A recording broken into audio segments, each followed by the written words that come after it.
மேன்மைப்படுத்துவாராக. கர்த்தருடைய வசனங்களை கொஞ்ச நேரம் நாம் சிந்திக்கும்படி நம்முடைய இருதயத்தை திருப்புவோம். ஆண்டவர் தொடர்ந்து நம்மோடு பேசுவாராக.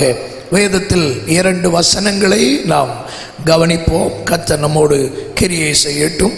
மத்தேயு எழுதின சுவிசேஷம் 24வது அதிகாரம் அதனுடைய 44வது வசனத்தையும், ஆமோஸின் தீர்க்கதரிசன புஸ்தகம் 4வது அதிகாரம் 12வது வசனத்தையும் நாம் வாசிக்க கேட்போம். மத்தேயு எழுதின சுவிசேஷம் 24வது அதிகாரம் அதனுடைய 44வது வசனம். நீங்கள் நினையாத நாளிகையிலே மனுஷகுமாரன் வருவார், ஆதலால் நீங்களும் ஆயத்தமாய் இருங்கள். ஆமோஸின் தீர்க்கதரிசன புஸ்தகம் 4வது அதிகாரம் அதனுடைய 12வது வசனத்தை வாசிக்க கேட்போம். ஆகையால் இஸ்ரவேலே, இந்த பிரகாரமாக உனக்கு செய்வேன், நான் இப்படி உனக்கு செய்ய போகிறபடியினால் உன் தேவனை சந்திக்கும்படி ஆயத்தப்படு. கண்களை மூடி நாம் ஜெபிப்போம். எங்கள் பிதாவே, ஜீவனுள்ள நல்ல ஆண்டவரே, உமது திருமுகத்தை இந்த இரவு நேரத்திலும் நோக்கி பார்க்கிறோம். ஆண்டவர் தொடர்ந்து தம்முடைய நல் வசனங்களை கொண்டு ஒவ்வொருவரோடும் கர்த்தர் பேசுவீராக. பிரயோஜனமானவைகளை எங்களுக்கு போதிக்கிறதான தேவன், இந்த பட்டணத்தில் இந்த வார்த்தைகளை தூரத்திலும் சமீபத்திலும் உள்ளும் புறமுமாக கேட்கிறவர்கள் இந்த இரவிலும் தங்கள் வாழ்வை நித்திய ஜீவனுக்கு பங்குள்ளவர்களாக மாற்றிக்கொள்ள ஆண்டவர் தொடர்ந்து ஒவ்வொருவரோடும் பேசுவீராக. பேசுகிறவர்கள் நீங்கள் அல்ல, பிதாவின் ஆவியானவர் உங்களுக்குள்ளிருந்து பேசுகிறவர் என்று சொன்னீர். அவ்விதமாகவே கர்த்தருடைய ஆவியானவர் இந்த ஜனங்கள் ஒவ்வொருவரோடும் கர்த்தர் பேச வேண்டும், தம்முடைய நாமத்தை மகிமைப்படுத்த வேண்டும். இரட்சகர் இயேசுவின் நாமத்தில் இவைகளை மிகுந்த மனத்தாழ்மையோடு வேண்டிக் கொள்கிறோம் எங்கள் நல்ல பிதாவே, ஆமென். கைகளை உயர்த்தி ஒரு அல்லேலூயா சொல்லலாமே. ஆண்டவருடைய பரிசுத்த நாமத்திற்கு மகிமை உண்டாகுவதாக. இந்த இரவு நாம் தியானிக்க போகிற ஆண்டவருடைய செய்தி, ஆண்டவர் இயேசுவை சந்திப்பதற்கு ஆயத்தப்படுங்கள். இந்த உலகத்தை ஆண்டவர் உண்டாக்கின பொழுது மிக மேன்மையான ஒன்றாக, செம்மையான ஒன்றாக ஆண்டவர் உண்டாக்கினார். ஆண்டவர் உண்டாக்கின எதுவுமே தீமையானதாக உண்டாக்கவில்லை, எல்லாவற்றையும் செம்மையாகவே கர்த்தர் உண்டாக்கினார். ஆனால் ஆதியில் தேவன் தேவ தூதர்கள் என்கிற கூட்டத்தை உண்டாக்கின பொழுது அதிலே ஒரு கூட்டமாயிருந்த, தேவனுடைய ஆராதனை வீரனாயிருந்த, அதிகாலையின் மகனாகிய விடிவெள்ளி என்று குறிப்பிடப்பட்டிருக்கிற லூசிபர் என்று அழைக்கப்படுகிற அந்த கூட்டம் ஆண்டவருக்கு விரோதமான சிந்தையை தங்களுக்குள் கொண்டதினால் ஆண்டவர் அவர்களை பரலோகத்தை விட்டு பூலோகத்துக்கு தள்ளினார். அப்படி பூலோகத்துக்கு தள்ளப்பட்ட அந்த நாள் முதல் தேவன் செம்மையாக உண்டாக்கின எல்லாவற்றையும், தேவன் செம்மையாக படைத்து வைத்திருந்த சகலவற்றையும் அவன் சீர்கேடு உள்ளதாய் மாற்றினான், ஒழுங்கில்லாததாய் மாற்றினான், தீமையானதாக மாற்றினான். ஆண்டவர் மறுசீரமைப்பை இந்த பூமிக்கு உண்டாக்கினார். அதைத்தான் ஆதியாகமம் 1வது அதிகாரம் 3வது வசனத்திலிருந்து நாம் படிக்கிறோம். ஆதியாகமம் 1வது அதிகாரம் 1-2 வசனங்கள், அதாவது ஒரு ஆதி நாட்களில் தேவன் சிருஷ்டித்த அந்த சிருஷ்டிப்பை உள்ளடக்கிய வசனங்கள். உண்மையை சொல்ல போனா அந்த 2 வசனத்துக்குள்ளும் எத்தனையோ 1000 வருஷங்களான சரித்திரங்கள் அடக்கப்பட்டிருக்கின்றன. ஆண்டவர் இந்த பூமியை மறுபடி ஒரு ரீஃபார்மேஷன் பண்ணினார். ஒழுங்கின்மையும் வெறுமையுமாய் மாற்றப்பட்டிருந்ததை ஆண்டவர் திரும்ப ஒழுங்குபடுத்துகிறார், திரும்ப எல்லாவற்றாலும் நிரப்புகிறார், திரும்ப அந்த பூமியை சகல நன்மைகளும் உள்ளதாய் மாற்றி முந்தைய பூமியில் இல்லாத ஒன்றை புதிதாய் உருவாக்குகிறார். அது என்ன? மனுக்குலம் என்று அழைக்கப்படுகிற நம்முடையதான ஜெனரேஷன்ஸ். மனிதன் ஹியூமன் பீயிங்கை ஆண்டவர் உண்டாக்குகிறார். சாத்தான் தனக்கு இல்லாத ஒன்று யாருக்குமே இருக்கக்கூடாது என்று நினைக்கிறவன். ஆகவே மனிதனோடு தேவன் உறவாடுகிற அந்த உன்னதமான அனுபவத்தை, மனிதனோடு தேவன் வைத்திருக்கிற அந்த டிவைன் ரிலேஷன்ஷிப்பை அவன் உடைக்க வேண்டும் என்பதற்காக பலவிதமான தந்திரங்களை மனிதனுக்குள்ளே கொண்டு வருகிறார். ஏவாளை முதலாவது அவன் தந்திரமாக வஞ்சிக்கிறான். அதை தொடர்ந்து ஏவாள் மூலமாக ஆதாம் தேவனுடைய கற்பனையை மீறுகிறார். இவ்விதமாக தேவன் பிடிக்காத அல்லது தேவன் செய்யாதே என்று சொன்ன காரியங்களை செய்து மீறி மனுக்குலம் பாவத்துக்குட்படுகிறது. மனுக்குலம் பாவத்துக்குட்பட்டதோடு சாத்தானுக்கு சந்தோஷம், தேவனுக்கு மனவேதனை. தேவன் மனிதனோடு வைத்திருந்த அந்த தெய்வீக உறவு துண்டிக்கப்பட வேண்டிய சூழ்நிலை உண்டாயிற்று. ஆனால் தேவன் அதை அப்படியே வைத்துவிடவில்லை. ஆண்டவர் மறுபடியும் இந்த பூமியை ஒரு விசை செம்மையாக்க போகிறார். மறுபடியும் மனிதனுக்கு ஒரு நல்ல வாழ்க்கையை கொடுக்க வேண்டும் என்று திட்டத்தை வைத்திருக்கிறார். மறுபடியும் மனிதனுக்கு ஒரு மேன்மையை கொடுக்க வேண்டும் என்று பல திட்டங்களை அவர் வகுத்து, அதிலே ஒரு பிரதானமான திட்டம்தான் தம்முடைய குமாரனாகிய இயேசுவை இந்த உலகத்துக்கு பாவ பரிகாரியாக தந்து அவரை விசுவாசிக்கிற அத்தனை பேரையும் இனி வருகிற உலகம் என்று அழைக்கப்படுகிற அந்த மகிமையான ராஜ்யத்துக்கு பங்காளிகளாக அவர் மாற்றுகிறார். அல்லேலூயா. அந்த உன்னதமான நிலைமைக்கு மனிதனை மறுபடியும் கொண்டு போக விரும்புகிறார். கவலை இல்லாத அந்த உலகம், கவலை இல்லாத அந்த வாழ்க்கை, கண்ணீர் இல்லாத அந்த மகிமை நிறைந்த ராஜ்யம், வேதனை இல்லாத உலகம், வேதனை இல்லாத ஒரு வாழ்க்கை, இப்படிப்பட்ட மகிமையான ஒரு ஸ்டேட்டஸை நமக்கு பரலோகம் என்கிற இடத்தில் அவர் வைத்திருக்கிறார். அங்கே மனிதனை கொண்டு போக வேண்டும் என்று விரும்புகிறார். மனிதன் இழந்த அந்த தெய்வீக உறவு, மனிதன் இழந்த அந்த நீடித்த வாழ்க்கை, ஆண்டவருக்கு ஸ்தோத்திரம், மனிதன் இழந்த அந்த நித்திய ஜீவன், மனிதன் இழந்ததான அந்த தெய்வீக அனுபவங்கள், மனிதன் இழந்ததான மகிமை, மனிதன் இழந்ததான அந்த தேவ சாயல், இவைகளை எல்லாம் திரும்பவும் மனிதனுக்கு கொடுத்து திரும்பவும் அவனை தன்னை போல மாற்றுவதற்கு ஒரு காலத்தை ஆண்டவர் பின்னாலே வைத்திருக்கிறார். அந்த காலத்திற்கென்று மனிதனை ஆயத்தப்படுத்துவதற்கு இந்த உலகத்திலே தம்முடைய குமாரனை அனுப்பி அவரை மனிதனுக்கு பாவ பரிகாரியாக உலகத்தில் ரத்தம் சிந்த வைத்து, மரிக்க வைத்து, அடக்கம் பண்ண வைத்து, அவர் உயிரோடு எழும்பி இன்றைக்கும் உயிருள்ளவராக இருக்கும்படி பிதாவானவர் செய்தார். ஆண்டவருக்கு ஸ்தோத்திரம். அப்படி செய்துவிட்டு ஆண்டவர் ஒரு பெரிய காரியத்தை சொன்னார். தம்முடைய குமாரனை விசுவாசிக்கிறவன் எவனோ அவன் கெட்டு போகாமல் நித்திய ஜீவனை பெற்றுக் கொள்ளும்படியாக ஒவ்வொருவரையும் அழைக்கிறார். அந்த அழைப்பை கொடுத்து எந்தெந்த மனுஷன் அவரை ஏற்றுக்கொள்ளுகிறானோ, எந்தெந்த மனுஷன் ஆண்டவர் இயேசுவுக்கு தன் வாழ்க்கையை அர்ப்பணிக்கிறானோ, அந்த மனிதனை அவன் நித்தியமாக அந்த வாழ்க்கைக்கு நேராக, நித்தியமான அந்த மேன்மைக்கு நேராக கொண்டு போய் சேர்ப்பதற்கு அவர் மறுபடியும் வரப்போகிறார்.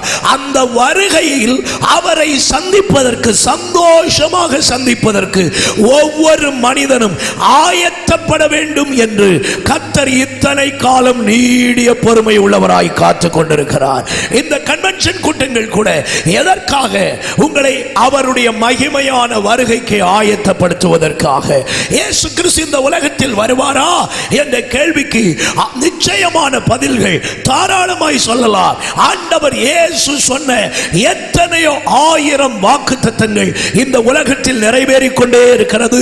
அதை நாம் எல்லாரும் சரித்திர பூர்வமாக பார்த்து கொண்டே இருக்கிறோம். வெளிப்படுத்தின விசேஷத்தில் இருக்கிற 666 என்கிற முத்திரை, அந்த இலக்கம் பதிப்பிக்கப்படும் என்று சொல்லப்பட்டிருக்கிற அனைத்து காரியங்களும் இன்றைக்கு நிறைவேறி கொண்டு வருகிறது. நேற்றைய செய்தியை நீங்க படிச்சிருந்தா, ஒரு நாட்டினுடைய பிரதமர் அந்த சிப்பை மனிதனுடைய நெற்றியிலும் மனுஷனுடைய வலது கையிலும் தரித்துக் கொள்வதற்கு அந்த கவர்மெண்ட் பெர்மிஷன் கொடுத்தாச்சு. அதற்கு சட்டம் இயற்றப்பட்டாயிற்று, அதற்கு கையெழுத்து போடப்பட்டாயிற்று. அல்லேலூயா. அப்படியானா இனியும் சொல்றேன், இயேசுவின் வருகை இன்னும் தாமதிக்கும் என்று சொல்லுவதற்கு எந்த வாய்ப்பும் இல்லை. எதிர்பாராத நேரத்தில் இயேசு சீக்கிரமாய் வரப்போகிறார். ஆமென். வருவார்னு விசுவாசிக்கிறவங்கன்னா ஒரு அல்லேலூயா சொல்லுங்க. சந்தோஷமா ஒரு அல்லேலூயா சொல்லுங்க. ரைட். அவர் வருவார் என்பது நமக்கு தெரியும். ஆனால் இன்றைக்கு என்னுடைய கான்செப்ட் என்ன? அவர் வரும் பொழுது அவரை சந்திக்கிறதற்கு ஆயத்தமா இருக்கேன்னு சொல்றவங்களாம் ஒரு அல்லேலூயா சொல்லுங்க பாப்போம். ஒரு சிம்பிள் கொஸ்டின். இப்ப இயேசுராஜா வந்தா பரலோகம் எனக்கு நிச்சயமா உண்டுன்னு நம்பிக்கை உள்ளவங்க ஒரு அல்லேலூயா சொல்லுங்க. சரி, உங்க நம்பிக்கை சரியானதா பொய்யானதான்றத வசனங்களின் வழியாக இன்னைக்கு போதிக்க போகிறேன். ஒரு அல்லேலூயா சொல்லுங்க. நல்ல ஒரு அல்லேலூயா சொல்லுங்க. எல்லாரும் நான் சொல்லுறத கொஞ்சம் முதல்ல கவனமா கேட்கணும்னு. எல்லாருக்கும் காது கேட்குதுன்னு நினைக்கிறேன். கேட்குதுன்னா கை உயர்த்துங்க. அப்போ காது கேட்கிறவங்க கை உயர்த்துங்க. உயர்த்துங்கன்னா அப்படி உயர்த்திட்டு போட்டுறப்படாது. உயர்த்துங்க. இப்போ நான் சொல்கிறத கவனமாக கேட்டுடுங்க. பைபிள் எல்லாருக்கும் கையிலையும் இருக்கும். இல்லாட்டா கட்டாயம் இங்கே வாசிப்பாங்க. நானும் மைக்கில் ரிப்பீட் பண்ணுவேன். அப்படியும் கேட்க முடியாட்டா இன்னைக்கு போன பிறகு லைவில் இது கிடக்கும். மெனக்கட்டு உட்கார்ந்து ஹெட்ஃபோன் போட்டாவது கேட்டுக்கிடணும். என்ன சொல்ல வரேன்னு கேட்குறீங்களா? நான் சொல்கிற சத்தியம் எல்லாம் பைபிளில் இருக்கான்னு முதல்ல கவனிச்சுக்கிடணும். அந்த வசனத்தின்படி நாம் பேசுகிறத நீங்க புரிஞ்சுக்கிட்டு அதன்படி உங்க வாழ்க்கையை மாத்தினா பரலோகம் வருவிய. இல்ல உங்க பாரம்பரியம் உங்க பரம்பரை இதுக்கு பின்னால கடந்தா இப்பமே கேரண்டியா சொல்றேன், நரகத்துல ஃபர்ஸ்ட் பிளேஸ் உங்களுக்கு கிடைக்கும். இப்பவே உங்களுக்கு விளங்கும்னு நினைக்கிறேன். இன்னைக்கு பிரசங்கம் கொஞ்சம் காட்டமா தான் போகும் போல இப்பவே உங்களுக்கு புரிஞ்சிருக்கும். ஒரு அல்லேலூயா சொல்லுங்க. அதாவது ஊருக்கெல்லாம் நான் வந்து பிரசங்கம் பண்றேன். நம்ம ஊருக்கு நான் பிரசங்கம் பண்ணலன்னு வச்சுக்க, என்னைய மாதிரி துரோகி உலகத்திலே இருக்க மாட்டான். விளங்குச்சுன்னு நினைக்கிறேன். யாக்கோவன் இங்கே இருக்கிறார். அவரை வச்சுட்டு ஒரு வார்த்தை சொல்கிறேன். நான் 10th படிச்சுட்டு அந்த லீவுன்னு நினைக்கிறேன், 10th 11th அந்த டைமில். அப்போ அவர் பயங்கர கன்றா காக்கம். விளங்குச்சா? ஆண்டவருக்கு தோத்துரும். அப்போவே என்னை கிண்டல் பண்ணுவார். ஓதேசி இங்கே வாழே அப்படின்லாம் கிண்டல் பண்ணுவார். இங்கே இருக்கிறார். இன்னைக்கு என் பிரசங்கத்தை கேட்குறாரு. இவரும் பரலோகத்துக்கு வரணும் இல்லை? ஒரு அல்லேலூயா சொல்லுங்க. நல்ல ஒரு அல்லேலூயா சொல்லுங்க. ஆமா, இன்னைக்கு இந்த ஊர்ல இருக்கிற எல்லாரும் என்னுடைய சிநேகிதர்கள், எல்லாரும் சகோதரர்கள் சகோதரிகள். என்னுடைய அம்மா வயசு உள்ளவங்க எல்லாம் இருக்கிறீங்க.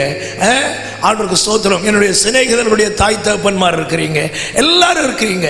இங்க உங்களை நான் பார்த்துட்டு உங்களை நரகத்துல பார்த்தா அது எனக்கு சம்மதமா இருக்காது. இங்க உங்களை நான் பார்க்கறது போல எல்லாரையும் அங்க பார்க்கணும். இந்த இயேசுநாதருக்கு பேரை சொல்லிட்டு ஜீசஸ் ஜீசஸ்ன்னு சொல்லிட்டு பாதாளத்திற்கு போகக்கூடாது. அம்புடு வெறும் பரலோகத்துக்கு வரணும். போனோம்னு உண்டா ஒரு அல்லேலூயா சொல்லுங்க. நல்ல ஒரு அல்லேலூயா சொல்லுங்க. சரி, வெளிநாட்டுக்கு போனோம்னு ஆசை வந்தா போதாது.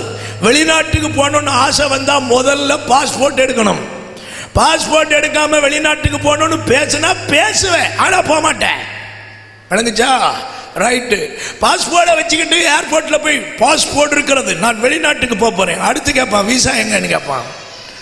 விசாவையும் அடுத்து 2 மாசம் கழிச்சு வாங்கிட்டு போய் நிற்பேன். விசாவும் இருக்கு பாஸ்போர்ட்டும் இருக்கு. அடுத்து கேட்பான் ஃப்ளைட் டிக்கெட் எங்க. புரிஞ்சுதுன்னு நினைக்கிறேன். இதுலயும் சிக்கல் என்ன தெரியுமா? பாஸ்போர்ட்டும் இருக்கும், விசாவும் இருக்கும், ஃப்ளைட் டிக்கெட்டும் இருக்கும். எல்லாத்தையும் பார்த்துட்டு உள்ள அனுப்புவான். எமிகிரேஷன்ல போய் 5-6 கொஸ்டின் கேட்பான். அந்த கொஸ்டின்ல வசக்கேடா ஆன்சர் சொன்ன எல்லாம் இருந்தாலும் உன்னை வீட்டுக்கு திருப்பி அனுப்பிடுவான். இது சரிதான் சொல்றோம். ஒரு அல்லேலூயா சொல்லுங்க. எமிகிரேஷன்ல கரெக்டா ரிப்ளை வரல, எமிகிரேஷன்ல தேவையில்லாம பேசுனீங்க, எமிகிரேஷன்ல அவனுக்கு சந்தேகம் வந்தனா உன்னை தாறுமாறா என்கொயரி பண்ணுவான். தாறுமாறா என்கொயரி பண்ணி அவன் என்கொயரியில தேவையான பதில் உங்ககிட்ட இருந்து வரலைன்னா உங்களை உள்ள விட மாட்டான். புரிஞ்சுதுன்னு நினைக்கிறேன். இந்த நாட்டிலிருந்து இன்னொரு நாட்டுக்கு போவதுக்கு ஒவ்வொரு நாடும் பல சட்டங்களை வச்சிருக்குதுன்னா, பரலோகம் மட்டும் திறந்த வீட்டில் நாய் போகிறது மாதிரி எல்லாரும் போக முடியாது. பரலோகத்துக்கு போறதுக்கும் சட்டங்களை வச்சிருக்கிறார். அந்த சட்டங்களை கை கொள்ளுகிறவன் மட்டும்தான் பரலோக ராஜ்யத்தில் போவார். அதனாலதான் சொன்னார், என்னை நோக்கி கர்த்தாவே கர்த்தாவே என்று சொல்லுகிறவன் அங்க பிரவேசிக்க முடியாது. என் பிதாவின் சித்தத்தின்படி செய்கிறவன் எவனோ அவன் மட்டும்தான் பரலோக ராஜ்யத்தில் பிரவேசிக்கிறவனாய் இருக்கிறான். கை உயர்த்தி ஒரு அல்லேலூயா சொல்லுங்க. சந்தோஷமா ஒரு அல்லேலூயா சொல்லுங்க. இந்த ராத்திரி நீங்கள் மனம் திரும்புவதற்கும், இந்த ராத்திரி தேவனுடைய பிரமாணங்களை கைக்கொள்வதற்கும் கர்த்தருடைய வசனம் உங்களுக்கு இடம் கொடுக்கிறது என்றால், இன்றைக்கு நீங்கள் வீண் பெருமைகளை பிடித்துக்கொண்டு, பாரம்பரியங்களை பிடித்துக்கொண்டு, இதிகாசங்களை பேசிக்கொண்டு பரலோக ராஜ்யத்தை ஒருவரும் இழக்கக்கூடாது. வசனங்களை கைக்கொண்டு நித்திய ஜீவனுக்கு வர கர்த்தர் உங்களுக்கு கிருபை தருவாராக. கைகளை உயர்த்தி ஒரு அல்லேலூயா சொல்லுங்க. சந்தோஷமா ஒரு அல்லேலூயா சொல்லுங்க. அப்ப ஆண்டவர் சொல்றார், நினையாத நாளிகையில் மனுஷகுமாரன் வருவார், ஆகையால் நீங்களும் ஆயத்தமாயிருங்கள். ஆயத்தமாயிருங்கள். பக்கத்துல பார்த்து ஒருக்கா சொல்லுங்க, அவர் எப்ப வந்தா நமக்கு என்ன? சொல்லுங்க, பக்கத்துல பார்த்து சொல்லுங்க பார்க்கலாம். கொஞ்சம் சந்தோஷமா பேசுங்க. அவர் எப்ப வந்தா நமக்கு என்ன? சொல்லுங்க. பேச முடியலா? இவ்வளவு பரிசுத்தமா பக்கத்தில் பார்த்து சொல்லுங்க, சத்தமா சொல்லுங்க. அவர் எப்ப வந்தா நமக்கு என்ன? நம்ம ஆயத்தமா இருக்க வேண்டியது நமக்கு வேலை. அல்லேலூயா. சரி, உங்களை பார்த்து ஒரு சின்ன எக்ஸாம்பிள் கேட்டுட்டு பிரசங்கத்துக்குள்ள வாரேன். கல்யாண வீட்டில் எத்தனை மணிக்கு சாப்பாடு போடுவாங்க? மாத்தால எத்தனை மணிக்கு? 12 மணி. 12 மணின்னு சொல்றவங்களா ஒரு அல்லேலூயா சொல்லுங்க.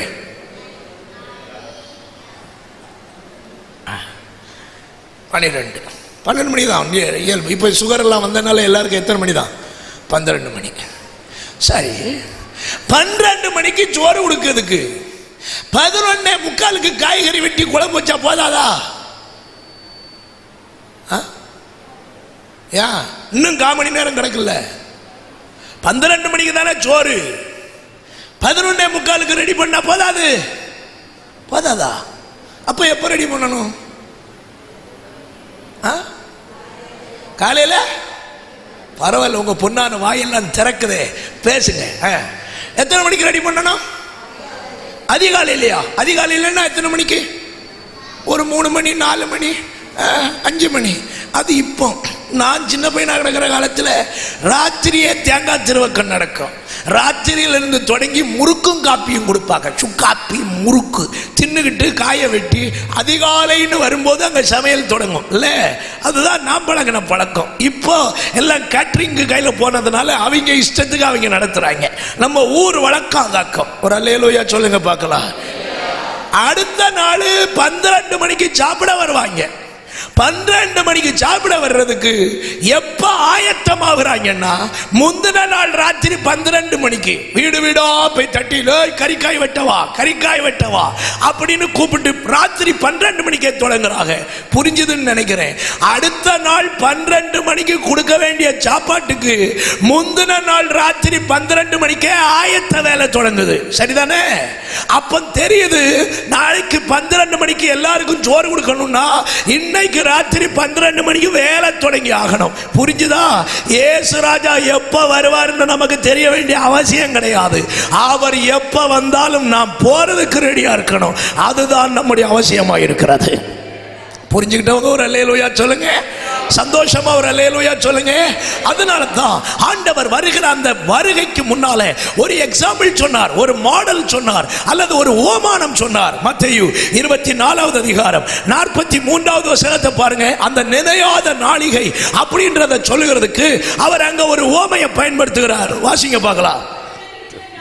திருடன் இன்ன ஜாமத்தில் வருவான் என்று வீட்டு எஜமான் அறிந்திருந்தால் அவன் விழித்திருந்து தன் வீட்டை கன்னமிட ஒட்டான் என்று அறிவீர்கள். கை உயர்த்தி ஒரு அல்லேலூயா சொல்லுங்க பார்க்கலாம்.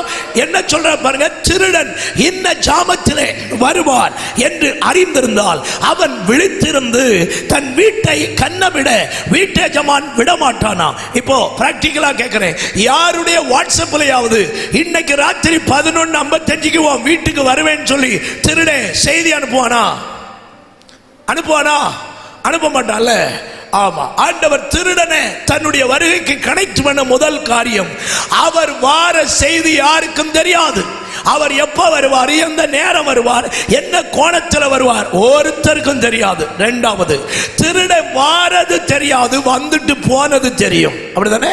வாரது தெரியாது, வந்துட்டு போனது தெரியும். எப்படி தெரியும்?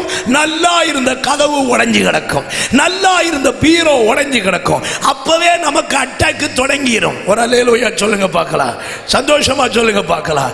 அப்போ நல்லா பூட்டி இருந்த கதவு உடைஞ்சு கிடக்குதுன்னு பார்த்த உடனே நம்ம விளங்கிடுவோம், ஓ யாரோ வந்து கைவரிசை காட்டிட்டு போயிருக்கிறாங்க. இதை போலதான் இயேசு ராஜா வாரது யாருக்கும் தெரியாது, இயேசு ராஜா வந்துட்டு போறது முழு உலகத்துக்குமே தெரிய வாய்ப்பு இருக்கிறது. ஒரு ஆமென் சொல்லுங்க, நல்ல ஒரு அல்லேலூயா சொல்லுங்க. சரி, ஆண்டவருக்கு ஸ்தோத்திரம். இரண்டாவது, திருடன் ஒரு வீட்டுக்குள்ள திருட வந்தாச்சுன்னா, நம்ம வீட்டில் கிடக்கிற உடைஞ்சி போன பக்கெட்டு, பாகிஸ்தான் குண்டு போட்டது மாதிரி கிடக்கிற தலைவாணி, சரிதானா, இதெல்லாம் தீமா எடுக்க வருவான்.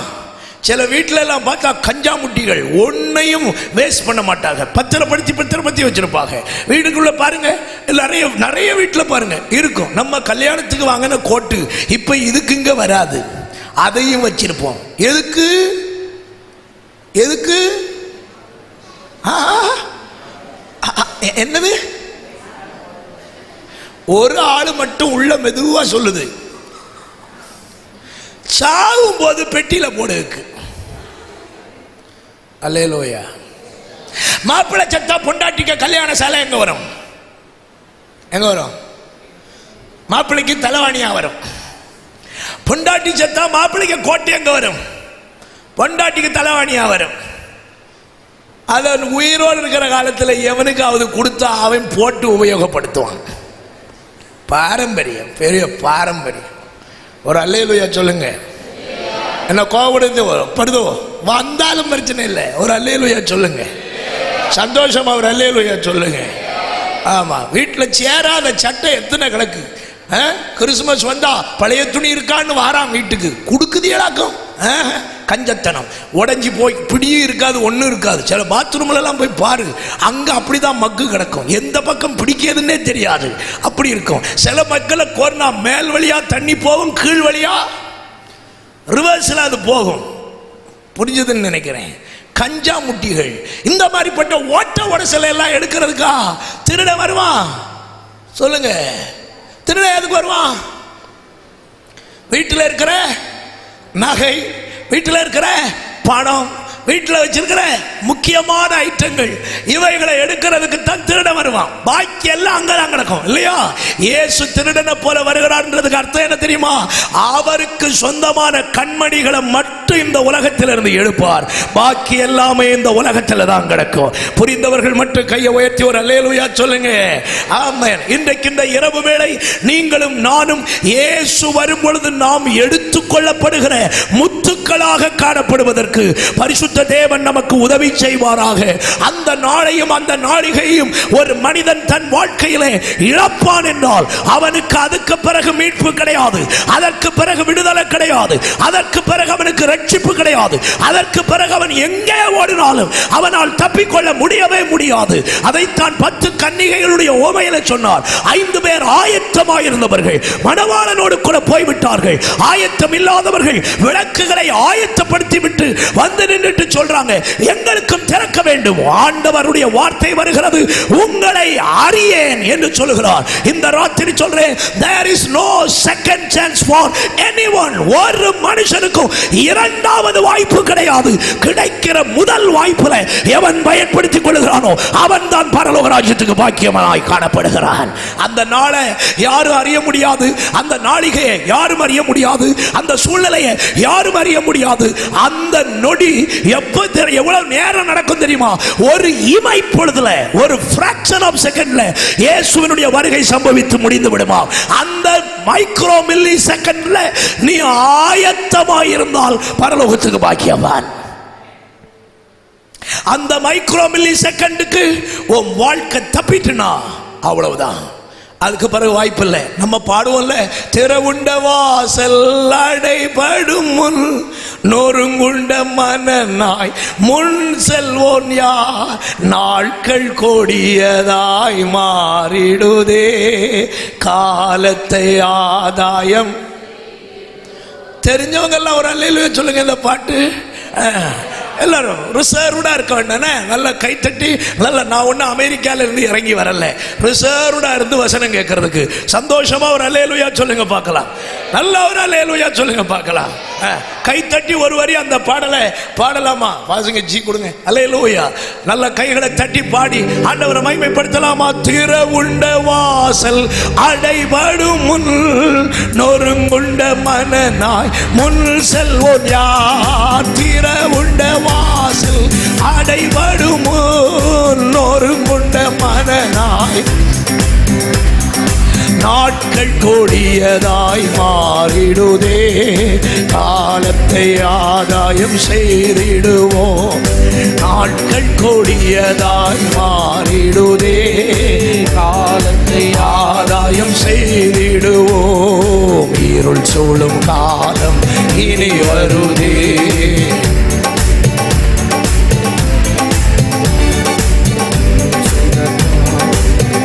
வருதே அருளுள்ள நாட்கள் பயன்படுத்தும். இரவுண்ட வாசல் அடைபடும்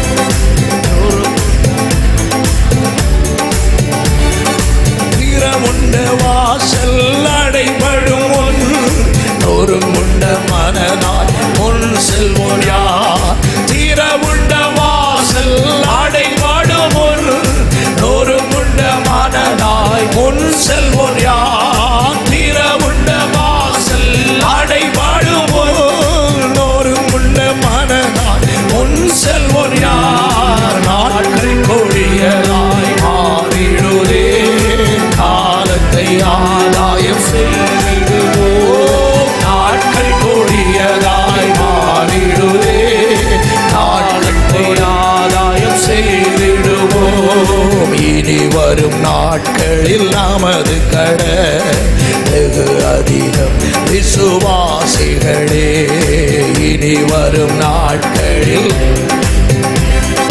வெகு அதிகம் விசுவாசிகளே, நம்மிடை உள்ள ஐக்கியமே வெற்றியும் தோல்வியும் ஆக்கிடுமே. நம்மிடை உள்ள ஐக்கியமே வெற்றியும் தோல்வியும் ஆக்கிடுமே. திறவுள்ள வாசல் அடைபடுமோ நொறுங்குண்ட மனநாய் முன் செல்வோர் யார், திறவுள்ள வாசல் அடைபடுமோ நொறுங்குண்ட மனநாய் முன் செல்வோர் யார், நாட்கள் கொடியதாய் மாறிடுதே காலத்தை ஆதாயம் செய்திடுவோம். நாட்கள் கொடியதாய் மாறிடுதே காலத்தை ஆதாயம். கைகளை உயர்த்தி ஒரு அல்லேலூயா சொல்லலாமா? அப்போ நம்முடைய வாழ்நாட்களில் கிடைத்திருக்கிற இந்த காலத்தை பயன்படுத்தி இயேசு என்னும் இரட்சகர் இந்த உலகத்தில் வரப்போகிறார் என்பதை அறிந்து நாம் அவரை சந்திப்பதற்கு ஆயத்தப்பட வேண்டும் என்கிற வார்த்தையை இந்த ராத்திரியிலும் ஆண்டவர் நம்மோடு பேசுகிறார். இந்த வார்த்தையை இந்த இரவு கேட்கிற அன்பான சகோதரர்களே, சகோதரிகளே, தகப்பனே, தாயே, இந்த பட்டணத்தில் வாசம் பண்ணுகிற அன்பு தேசவாசிகளே, எல்லாருக்கும் நான் சொல்லுகிற ஒரு வார்த்தை, அந்த நாள் எப்பொழுது வரும் என்று தெரியாது. இதுவரையிலும் அவரை சந்திக்க நீங்கள் ஆயத்தம் இல்லாதவர்களாய் இருந்தால் இந்த ராத்திரி வேளை உங்களை ஆயத்தப்படுத்துவதற்கு சர்வ வல்லமை உள்ள தேவன் உங்களை அழைக்கிறார். கர்த்தருடைய கிருபை உங்களுக்கு உண்டாகுவதாக. ஆண்டவருக்கு ஸ்தோத்திரம். ஒரு மனிதன் ஆண்டவரை சந்திப்பதற்கு ஆயத்தப்படுகிறதற்கு முதலாவது அவனுடைய வாழ்க்கையில் வர வேண்டிய காரியம் என்ன? ஒருவன் தன்னை ஆயத்தப்படுத்துகிறதில் முதல் இருக்க வேண்டிய தன்மை மத்தேயு சுவிசேஷம் 4வது அதிகாரம் அதனுடைய 17வது வசனம். மத்தேயு சுவிசேஷம் 4வது அதிகாரம் அதனுடைய 17வது வசனம். மனம் திரும்புங்கள், பரலோக ராஜ்யம் சமீபித்திருக்கிறது என்று பிரசங்கிக்க தொடங்கினார். ஒரு மனிதன் ஆண்டவர் இயேசுவை சந்திக்க அல்லது பரலோக ராஜ்யத்துக்கு பங்குள்ளவனாய் மாறுகிறதற்கு முதலாவது தேவை அவன் மனம் திரும்புகிற மனிதனாக இருக்க வேண்டும். இந்த ராத்திரி வேளை மனம் போன வாழ்க்கையிலே வாழ்ந்து, மனம் போன அனுபவத்தில் வாழ்ந்து, பாவத்தை தண்ணீர் போல் பருகி மனுஷன் வாழ்ந்து கொண்டிருக்கிற இந்த நாட்களில் ஆண்டவர் சொல்லுகிறார், அப்படிப்பட்ட பாவ வாழ்க்கையை விட்டு, அப்படிப்பட்ட துன்மார்க்க அனுபவங்களை விட்டு, அப்படிப்பட்ட தேவனுக்கு பிரியமில்லாத காரியங்களை விட்டு, குடிவெறிகளை விட்டு, பொல்லாத சுபாவங்களை விட்டு இந்த ராத்திரி வேளை மனம் திரும்பி அத்தனை பேரும் இயேசுவுக்கு சொந்தமாக மாற வேண்டும் என்று கர்த்தர் இந்த ராத்திரி வேளை ஒவ்வொருவரையும் அழைக்கிறார். மனம் திரும்புதல் என்பது ஒரு பாவிக்கு மட்டுமுள்ள உபதேசம் அல்ல, அது சபையில் உள்ள விசுவாசிகளுக்கும் உள்ள உபதேசமாக இருக்கிறது. மனம் திரும்புதல் பாவிகளுக்குரியது மட்டுமல்ல. நிறைய பேர் நினைக்கிறது என்ன, மனம் திரும்புதல் ஏதோ துன்மார்க்கனுக்கு மட்டும் உள்ளது. இல்லை, ஆண்டவருடைய பிள்ளைகளுக்கும் மனம் திரும்புதல் என்பது தேவையான இடமாக காணப்படுகிறது. ஆண்டவருக்கு ஸ்தோத்திரம். பலி வெளிப்படுத்தின விசேஷத்தில் 5 சபைகளுக்கு திரும்ப திரும்ப சொல்றார், மனம் திரும்பு, ஜாக்கிரதையாயிருந்து மனம் திரும்பு, ஜாக்கிரதையாயிருந்து மனம் திரும்பு என்று கர்த்தர் சொல்லுகிறார். விசுவாசிகள் மனம் திரும்ப வேண்டியது எங்கே? அது ஒரு பெரிய பட்டியல். பாவிகள் மனம் திரும்ப வேண்டியது எங்கே? அது ஒரு பெரிய பட்டியல். இன்றைக்கு இந்த நல்ல ராத்திரி வேளை ஒரு சில இடங்களை மட்டும் சொல்லிவிட்டு ஆண்டவருடைய வார்த்தையை தொடர விரும்புகிறேன். ஒரு துன்மார்க்கன் மனம் திரும்ப வேண்டியது எங்கே? துன்மார்க்கனின் மனம் திரும்புதல் எங்கே வர வேண்டும்? பாவத்தை விட்டு மனம் திரும்புவது துன்மார்க்கனுக்கு அவசியமான ஒன்றாக காணப்படுகிறது. எபிரேயர் 6வது அதிகாரம் அதனுடைய 1வது வசனத்திலே மனம் திரும்புதல் என்பது செத்த கிரியைகளுக்கு நீங்களாகுதல் என்று எழுதப்பட்டிருக்கிறது. செத்த கிரியைகளுக்கு நீங்களாகிற மனம் திரும்புதல். செத்த கிரியைகள் எப்படி இருக்கும்? பிரசங்கியின் புத்தகம் அதனுடைய 8வது அதிகாரம் அதனுடைய 10வது வசனத்திலே நம்ம படிக்கும் பொழுது, 10வது அதிகாரம் 1வது வசனத்திலும் நீங்கள் படிக்கும் பொழுது, செத்த ஈக்கள் பரிமள தைலக்காரனுடைய தைலத்தை நாரி கட்டு போக பண்ணும். 10வது அதிகாரம் 1வது வசனம் மட்டும் வாசியுங்கள். செத்த ஈக்கள் தைலக்காரனுடைய பரிமள தைலத்தை நாரி கட்டு போக பண்ணும். பேர் பெற்றவனையும் சொற்ப மதியினமும் அப்படியே கெட்டு போக பண்ணும். பாருங்கள் ஆண்டவருடைய பிள்ளைகளே, நம்முடைய வாழ்க்கையில் நாற்றம் அடிக்கக்கூடிய துன்மார்க்கமான செய்கைகள், அடுத்தவர்கள் முகம் சுளிக்கிற அளவுக்கு நமக்குள் காணப்படுகிற பாவ பழக்க வழக்கங்கள், இவைகளை விட்டு விலக வேண்டும். இவைகளை விட்டு மனம் திரும்ப வேண்டும். இவைகளை விட்டு வெளியே வர வேண்டும். கர்த்தர் செய்யாதே என்று சொல்லியிருக்கிற தீமையான காரியங்களை விட்டு வெளியே வர வேண்டும். அது எப்படிப்பட்ட பாவமாக இருந்தாலும் அந்த பாவத்திலிருந்து மனிதன் வெளியே வர வேண்டும். அதுதான் மனம் திரும்புதலினுடைய முதலாவது படியாக காணப்படுகிறது. இந்த ராத்திரி வேளை இதுவரையிலும் பாவத்தை விட்டு வெளியே வர மனம் இல்லையா? இதுவரையிலும் பாவத்திலிருந்து விடுதலை அடைய மனம் இல்லையா? இதுவரையிலும் பாவத்தை விட வழி தேடியும் அதற்கு வழி காணாமல் இருக்கிறீர்களா? இந்த ராத்திரி உங்களுக்கு சொல்லுகிறேன், உங்களால் பாவத்தை விட முடியாது. காரணம், உங்களை ஆட்கொள்ளுகிற சாத்தான் உங்களை விட பயங்கரமானவன். ஆனால் ஆண்டவர் இயேசு என்னும் இரட்சகரிடத்திலே உன் வாழ்க்கையை ஒப்பு கொடுத்தால் அவர் உன்னை பாவத்திலிருந்து விடுதலையாக்குவதற்கு வல்லமையுள்ள தேவனாயிருக்கிறார். வேதம் சொல்லுகிறது, குமாரன் உங்களை விடுதலையாக்கினால் மெய்யாகவே விடுதலையாகிறவராயிருக்கிறீர்கள். யோவான் சுவிசேஷம் 8வது அதிகாரம் அதனுடைய 36வது வசனத்தை கவனித்தால் இயேசு அப்படி வீர முழக்கமிட்டு சொன்னார். வாசிக்க கேட்போம். குமாரன் உங்களை விடுதலையாக்கினால் மெய்யாகவே விடுதலை ஆவீர்கள். மத்தேயு 1வது அதிகாரம் 21வது வசனத்திலே இயேசு இந்த உலகத்தில் பிறப்பதற்கு சில நாட்களுக்கு முன்னே உரைக்கப்பட்டதான வார்த்தை, அவருக்கு இயேசு என்று பெயரிடுவாயாக, ஏனெனில் அவர் தமது ஜனத்தின் பாவத்தை நீக்கி அவர்களை ரட்சிக்கிறவராக இருக்கிறார். இந்த ராத்திரி வேளை பாவத்தை விட வேண்டும் என்று நீ விரும்புகிறாயா? மனம் திரும்புதல் என்பது என்ன? மனம் திரும்புகிறவனின் அடையாளம் என்ன? மனம் திரும்புகிறவர்கள் என்ன செய்வார்கள்? ஆண்டவருக்கு ஸ்தோத்திரம். ஒன்று, மனம் திரும்புகிறவன் முதலாவது தன் வாழ்க்கையில் தீர்மானம் பண்ணுகிறவனாயிருக்கிறான். கை உயர்த்தி ஒரு அல்லேலூயா சொல்லுங்க பார்க்கலாம். பக்கத்துல பார்த்து சொல்லுங்க, தீர்மானம் பண்ணாம மனம் திரும்புதல் வராது. சொல்லுங்க, நல்லா சொல்லுங்க, தீர்மானம் பண்ணாம மனம் திரும்புதல் வராது. நிறைய பேர் மனம் திரும்புன்னு சொல்லுவாங்க. மனம் திரும்புவதுக்கு பேஸ் என்னதுன்னா தீர்மானம். இனி நான் இதை செய்ய மாட்டேன், இனி இந்த வழி எனக்கு வேண்டாம், இனி இந்த இடத்துக்கு நான் போக மாட்டேன், நான் இந்த வேலையை இனி என்ன செய்ய மாட்டேன். இந்த மாதிரி தீர்மானம் பண்ணுகிறவன் தான் மனம் திரும்புதலினுடைய முதலாவது படிக்குள்ள வருகிறார். ஆண்டவருக்கு ஸ்தோத்திரம். இன்றைக்கும் இந்த ராத்திரி வேளை நீங்கள் தீர்மானம் பண்ணினால் உங்களை கர்த்தர் விடுவிக்கிறதற்கு வல்லமை உள்ளவராக இருக்கிறார். என்னால என் குடிப்பழக்கத்திலிருந்து வெளியே வர முடியல பிரதர்னு சொல்றீங்களா? என்னால இந்த பாவ வழிகளை விட்டு வெளியே வர முடியல, போதை பழக்கங்களை விட்டு வெளியே வர முடியல, துன்மார்க்க செயல்களை விட்டு வெளியே வர முடியல, கெட்ட வார்த்தைகளை பேசுகிற அனுபவத்தை விட்டு வெளியே வர முடியல, எனக்கு எப்படி விடுதலை என்று கேட்கிறீர்களா? ஒரே வழிதான் இருக்கிறது. இயேசு என்னும் இரட்சகர் மூலமாய் மட்டும்தான். அவரிடத்தில் நீ வந்து எனக்கு இது பிடிக்கல, நான் இந்த வாழ்க்கையை நான் வெறுக்கிறேன், ஆண்டவரே நான் உம்மை பிரியப்படுத்த விரும்புகிறேன், பாவ வழிகளை வெறுக்க விரும்புகிறேன், எனக்கு உதவி செய்யும் என்று கேட்டால் அவர் எந்த மனிதனுக்கும் உதவி செய்கிறதற்கு வல்லமை உள்ளவராக இருக்கிறார். அவர் மனிதனை பரிசுத்தமாக்குகிற தெய்வம், மனிதனை மாற்றுகிற தெய்வம், மனிதனுக்கு வேற இருதயத்தை கொடுக்கிறவர், வேற இருதயத்தை சிருஷ்டித்து அவனுடைய பழைய சுபாவங்களை அவனை விட்டு மாற்றி அவனை பரிசுத்தமாக்குகிறவர் நான் பிரசங்கிக்கிற இரட்சகராகிய இயேசு என்னும் கர்த்தர். ஹல்லேலூயா. சந்தோஷமா ஒரு அல்லேலூயா சொல்லுங்க பார்க்கலாம். ஆண்டவருக்கு மகிமை உண்டாவதாக. ஆண்டவருடைய பிள்ளைகளே, அப்ப மனம் திரும்புதல் ஒரு மனிதனுக்கு தேவையான ஒன்று. பாவிகள் பாவ வாழ்க்கையை விட்டு மனம் திரும்ப வேண்டும். இரண்டாவது, அவர்கள் மனம் திரும்ப வேண்டியது எங்கே? விக்கிரகங்களை விட்டு அவர்கள் மனம் திரும்புகிறவர்களாக இருக்க வேண்டும். மனம் திரும்புதல் சுபாவத்தில் மட்டுமல்ல, மனம் திரும்புதல் விக்கிரகங்களை விட்டு மனிதன் மனம் திரும்ப வேண்டும். 1 தெசலோனிக்கேயர் 1ஆம் அதிகாரம் அதனுடையதான 9வது வசனம் என்று நினைக்கிறேன், வாசிக்க கேட்போம். 1 தெசலோனிக்கேயர் 1:9. ஏனெனில்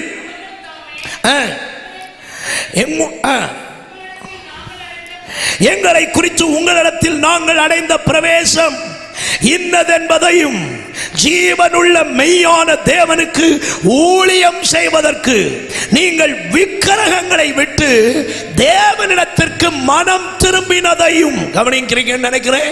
எல்லாருக்கும் பைபிள்லையும் இந்த வார்த்தை இருக்குன்னு சொல்றவங்க ஒரு அல்லேலூயா சொல்லுங்க, கை உயர்த்தி சொல்லுங்க.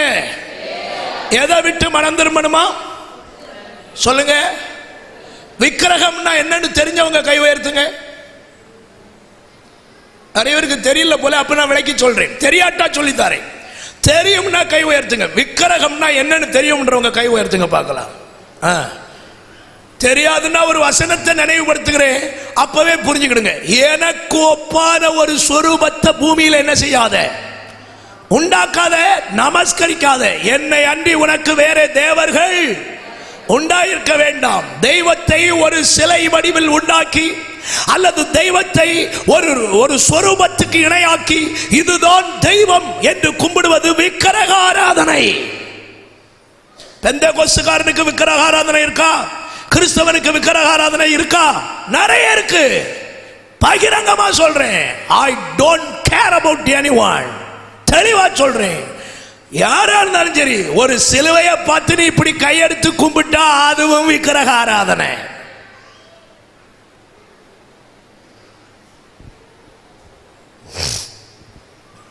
ஒரு அல்லேலூயா. நான் சொன்னது புரிஞ்சுன்னா ஒரு அல்லேலூயா சொல்லுங்க.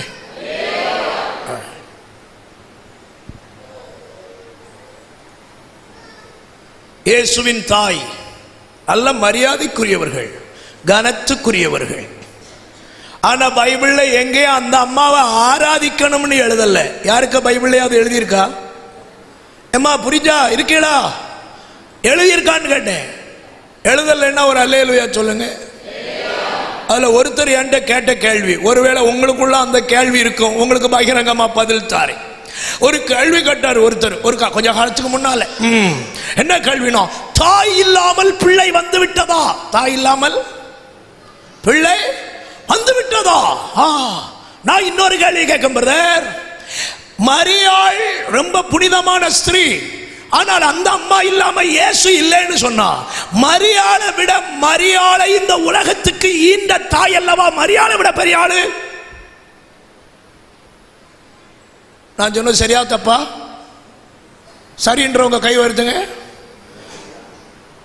இயேசு மரியாள் இல்லாம வர முடியாது, அதனால மரியாள் தான் ரொம்ப முக்கியமான ஆளுன்னா, மரியாள் இந்த உலகத்துக்கு காரணமாய் ஒரு தாய் இருந்தார்களே, அவர்கள் அல்லவா மரியாளை விட பெரியவங்க? அப்படி கணக்கு போட்டா அவர்களை ஒருத்தங்க கொண்டு வந்தாங்கல்ல, அவங்க அம்மா அதை விட பெரிய ஆள் இல்ல. இப்படி புரிஞ்சுட்டு போனா எத்தனை பேரை கும்பிடுவீளோ? ஒரு அல்லேலூயா சொல்லுங்க. சும்மா வெட்டி பந்தா பண்ணிக்கிட்டு தேவையில்லாத ஆராதனை செய்கிறதை தேவன் விரும்பல. பைபிள் யாரை ஆராதிக்க சொல்லுகிறது? உன் தேவனாகிய கர்த்தர் ஒருவரையே ஆராதிப்பாயாக. யோவான் 4வது அதிகாரத்தை படித்து பாருங்கள். பிதாவை தொழுது கொள்கிறவர்கள் ஆவியோடும் உண்மையோடும் அவரை தொழுது கொள்கிறவர்களாய் இருக்க வேண்டும். தேவன் சிலை வணக்கத்துக்கு எதிரானவர். தேவன் சிலை வணக்கத்தை விரும்புகிறவர் அல்ல. தெய்வத்தை ஒரு சிலைக்குள் அடக்குவதை தெய்வம் விரும்பவில்லை. நீங்கள் அத்தனை பேரும் விக்கிரகங்களை விட்டு மனம் திரும்பி ஆண்டவர் இயேசுவை சொந்த இரட்சகராய் ஏற்றுக்கொள்ள வேண்டியது அவசியமாய் இருக்கிறது. கை உயர்த்தி ஒரு அல்லேலூயா சொல்லுங்க. புரிஞ்சுக்கிட்டவங்க எல்லாம் ஒரு அல்லேலூயா சொல்லுங்க. ரைட். இயேசுநாதர் சிலுவையில் அடிக்கப்பட்டது உண்மை. ஆனா இன்னைக்கு அவர் சிலுவையில் தொங்கலைன்னு நிறைய பேரை பார்த்தா சிலுவையில் அடிச்சு அவரை இப்பவும் தூக்கி விட்டு ஐயா இயேசுவேன்னு கும்பிடுறாங்க. அப்படி அல்ல. அடிக்கப்பட்டார். ஒரு நாள் ஒரு 6 மணி நேரம் சிலுவையில் தொங்கினார். அப்படிதான். இன்னைக்கு அவர் சிலுவையில் இல்லை. இன்னைக்கு அவர் ராஜாதி ராஜாவாய் பரலோகத்தில் வீற்றிருக்கிறார். இன்னைக்கு அவர் மரித்து கல்லறையில் அடக்கம் பண்ணப்படவில்லை. அவர் உயிரோடு வீற்றிருக்கிறதான கன்மலை. அவரை ஆவியோடு ஆராதிக்க பழகிக் கொள்ளுங்கள். விக்கிரக ஆராதனை விட்டு மனம் திரும்பு. அல்லேலூயா. விக்கிரக ஆராதனை உன்னை பரலோகத்துக்கு கொண்டு போகாது. விக்கிரக ஆராதனை உன்னை நரகத்துக்கு கொண்டு போய் சேர்த்துவிடும். பைபிள் சொல்லுது, விக்கிரக ஆராதனைக்காரர்கள் யாவரும் 2ஆம் மரணமாகிய அக்கினியும் கந்தகமும் எரிகிற கடலிலே தள்ளப்படுவார்கள். தெய்வத்தை எந்த சொரூபத்துக்கு இணையாக்கி நீ ஆராதிக்கிறாய்? தேவன் விரும்பாததை நீ செய்யாதே. மனம் திரும்பு. மனம் திரும்பி ஆண்டவரை ஆவியோடு உண்மையோடும் ஆராதிப்பதுதான் மனம் திரும்புதலினுடைய முதல் அடையாளமாக இருக்கிறது. கைகளை உயர்த்தி ஒரு அல்லேலூயா சொல்லுங்க பார்க்கலாம். சந்தோஷமாக ஒரு அல்லேலூயா சொல்லுங்க பார்க்கலாம். செய்யறது தப்புன்னு தெரிஞ்ச பிறகும் இல்ல நான் என் பாரம்பரியத்தில் தான் இருப்பேன், இல்ல நான் இப்படிதான் இருப்பேன், நான் பிறந்ததிலிருந்து இப்படித்தான் பார்த்துட்டு இருக்கேன், இப்படித்தான் அறிஞ்சிருக்கிறேன், இப்படித்தான் இருக்கிறேன். உன் கண்ணை இன்னைக்கு கர்த்தர் திறப்பாராக. சாத்தான் அடைத்து வைத்திருக்கிற மனக்கண் இன்னைக்கு திறப்பதாக. இயேசுவை ஆவியோடும் உண்மையோடும் ஆராதிக்க இன்றைக்கு உன் இருதயத்தில் இடம் கொடுப்பாயாக. இல்லை என்றால் பரலோக ராஜ்யத்தை கனவில் கூட நினைக்காதே. மனம் திரும்பு. விக்கிரகங்களை விட்டு மனம் திரும்பு. தெய்வம் அல்லாதவைகளை விட்டு மனம் திரும்பு. தெய்வம் ஒருவர் என்று எல்லாருக்கும் தெரியும். எல்லாருக்கும் தெரியும் தெய்வம் ஒருவர். அப்படியானால் கேள்விகள், நான் ஆராதிக்கிற தெய்வம் உண்மையா? நான் சேவிக்கிற தெய்வம் உண்மையா? நான் ஆராதித்துக் கொண்டிருக்கிற வணங்குகிற தெய்வம் சரியான தெய்வமா? அதை கண்டுபிடித்து சரியில்லை என்று தெரிந்தால் உடனடியாகவே மனம் திரும்புவது பரலோகத்துக்கு உங்களை பங்குள்ளவர்களாக மாற்றுகிறது. இந்த உலகத்தில் தன்னை தெய்வம் என்று நிரூபித்த ஒரே ஒருவர், நான் பிரசங்கிக்கிற இரட்சகர் இயேசு ஒருவர் மாத்திரம்தான். அவர் ஒருவர் தான் மனிதனுக்காக பாவத்துக்காக அடிக்கப்பட்டவர், மனுக்குலத்தின் அக்கிரமங்களுக்காக மரிக்கிறவர் அவர்தான். மனுக்குலத்தின் பாவத்தை சுமந்து தீர்த்த ஒரே தெய்வம் அவர்தான். ஈசன் வந்து மாண்டான் சிலுவையில் என்று எழுதப்பட்டிருக்கிற இதிகாசங்களுக்கு சொந்தமானவர் நான் பிரசங்கிக்கிற இயேசுதான். வேறொரு தெய்வம் தன் ரத்தத்தை பாவத்துக்கு பரிகாரமாய் சிந்தவில்லை. வேறு எவராலும் பாவ மன்னிப்பு இல்லை. வேறு எவராலும் பாவத்துக்கு மீட்பு இல்லை. பாவத்துக்கு மீட்பு இயேசு என்னும் இரட்சகர் ஒருவர் மூலமாய் மட்டுமே. கர்த்தராகிய இயேசு கிறிஸ்துவை விசுவாசி, அப்பொழுது நீயும் உன் வீட்டாரும் ரட்சிக்கப்படுவீர்கள். ரட்சிக்கப்படுவதற்கு வேறொரு மார்க்கம் இந்த உலகத்தில் இல்லை. பாவத்திலிருந்து விடுதலை அடைய வேறொரு மார்க்கம் இல்லை. நீ எத்தனை வழிகளை கையாண்டாலும் அவைகள் உன்னை பாவத்திலிருந்து விடுதலையாக்காது. இயேசு என்னும் இரட்சகரை தேடிப்பார். உன் வாழ்க்கையில் பாவ விடுதலை உண்டாகும் என்பதில் சந்தேகமே இல்லை. ஒரு அல்லேலூயா சத்தமா சொல்லுங்க. ஒரு பழைய பாடல் உண்டு. இயேசு அல்லாமல் ரட்சிப்பு தர ரட்சகர் வேறு இந்த உலகத்தில் இல்லவே இல்லை. எத்தனை பேருக்கு அந்த பாட்டு தெரியும்? ஒரு பழைய பாடல். சேர்ந்து பாடலாமா? தெரிஞ்சவங்க சேர்ந்து பாடுங்க, தெரியாதவங்க கேட்டு படிச்சுக்கிடுங்க. ஒரு அல்லேலூயா சொல்லுங்க பார்க்கலாம். G minor. அல்லேலூயா. கர்த்தர் நல்லவர். அல்லேலூயா. இயேசுவல்லாது ரட்சிப்பு தரவோ ரட்சகர் வேறு இகமதில் உண்டோ? இயேசுவல்லாது ரட்சிப்பு தரவோ ரட்சகர் வேறு இகமதில் உண்டோ? அவர் வழி சத்தியம் ஜீவனுமாமே அவரே உன்னாய். கைகளை தட்டி பாடலாம். அவர் வழி சத்தியம் ஜீவனும் ஆமே அவரே உன்னாயகனே. ஆணிகள் பாய்ந்த கரங்களை விரித்தே, ஆணிகள் பாய்ந்த கரங்களை விரித்தே ஆவலாயே சுன்னை அழைக்கிறாரே, ஆவலாயே சுன்னை அழைக்கிறாரே. கைகளை உயர்த்தி ஒரு அல்லேலூயா சொல்லுங்க. சந்தோஷமா ஒரு அல்லேலூயா சொல்லுங்க. அப்ப பாவ வழிகளை விட்டு மனம் திரும்புவது, இரண்டாவது விக்கிரகங்களை விட்டு ஜனம் மனம் திரும்புவது, இதுதான் மனம் திரும்புதல். மூன்றாவது தேவ பிள்ளைகளின் மனம் திரும்புதல் என்றால் என்ன? நாம் மனம் திரும்ப வேண்டிய இடங்கள் என்ன? ஆண்டவருக்கு ஸ்தோத்திரம்.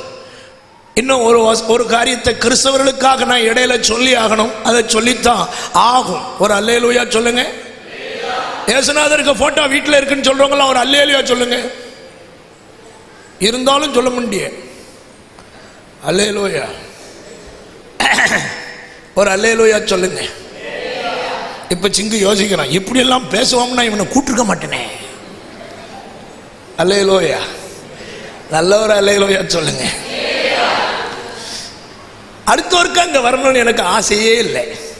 கிடைச்ச சான்ஸை பயன்படுத்தாம விடவே மாட்டேன். ஒரு அல்லேலூயா சொல்லுங்க. ஆண்டவர் என்ன பார்த்து கேட்பாரு, இல்லை ஒன்னு சொந்த ஊருக்கு கொண்டு போனேன் உன் ஆளுகளுக்கு நீ சுவிசேஷம் சொன்னியாலன்னு கேட்பாரு. நான் வீடு வீடா போய் சுவிசேஷம் சொல்ல இங்க முடியாது. ஆனா இப்ப எனக்கு வாய்ப்பு கிடைச்சிருக்கு, கட்டாயம் சொல்லி ஆகணும். ஒரு அல்லேலூயா சொல்லுங்க பார்க்கலாம்.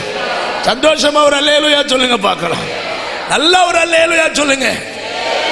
இயேசுநாதருக்கு போட்டா வீட்டில் போட்டு ஒரு மாலையை வச்சு சைடில் 2 முழு ஒரு திரிய குத்தி வச்சு அதுக்கு மேல ஒரு சிவப்பு லைட்டை போட்டு, ஆஹா என்ன சந்தோஷம். சில வீடுகளில் போனீங்கன்னா ஒரு போட்டோவை வச்சு அதுக்கு மேல ஒரு குண்டு விளக்கு வச்சிருக்கோம். நம்ம குடும்பத்தை சார்ந்த யாரோ ஒரு ஆளுக்கு போட்டோக்கு மேல ஒரு குண்டு விளக்கு போட்டிருக்கோம். என்ன அர்த்தம்? என்ன அர்த்தம்? அந்த ஆளு மண்டையா போட்டுட்டாருன்னு அர்த்தம் தானே. பீஸ் போயிட்டுன்னு அர்த்தம். சரிதானே? என்ன யாக்கொண்டு வேற ஏதாவது உண்டா? அதுதான் அர்த்தம். ஒரு அல்லேலூயா சொல்லுங்க.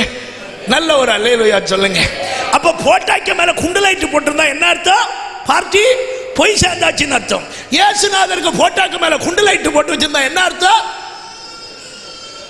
சொல்லுங்க? அவர் மண்டையா ஓட்டுட்டார்னு அர்த்தம். சரிதானே? சரிதானே? அதான் சொல்றேன். அவர் மண்டையா போட்ட தெய்வம் அல்ல, உயிரோடு இருக்கிறதான தெய்வம். மரியாதையா லைட் தொங்கிட்டு இருந்தா இன்னைக்கே கல்ல தூக்கி அடிச்சு உட, வேற வழி இல்லை. ஒரு அல்லேலூயா சொல்லுங்க. சந்தோஷமா ஒரு அல்லேலூயா சொல்லுங்க. விக்கிரக ஆராதனை அந்த போட்டா எப்படி வந்துன்ற சரித்திரம் அது பெரிய கதை.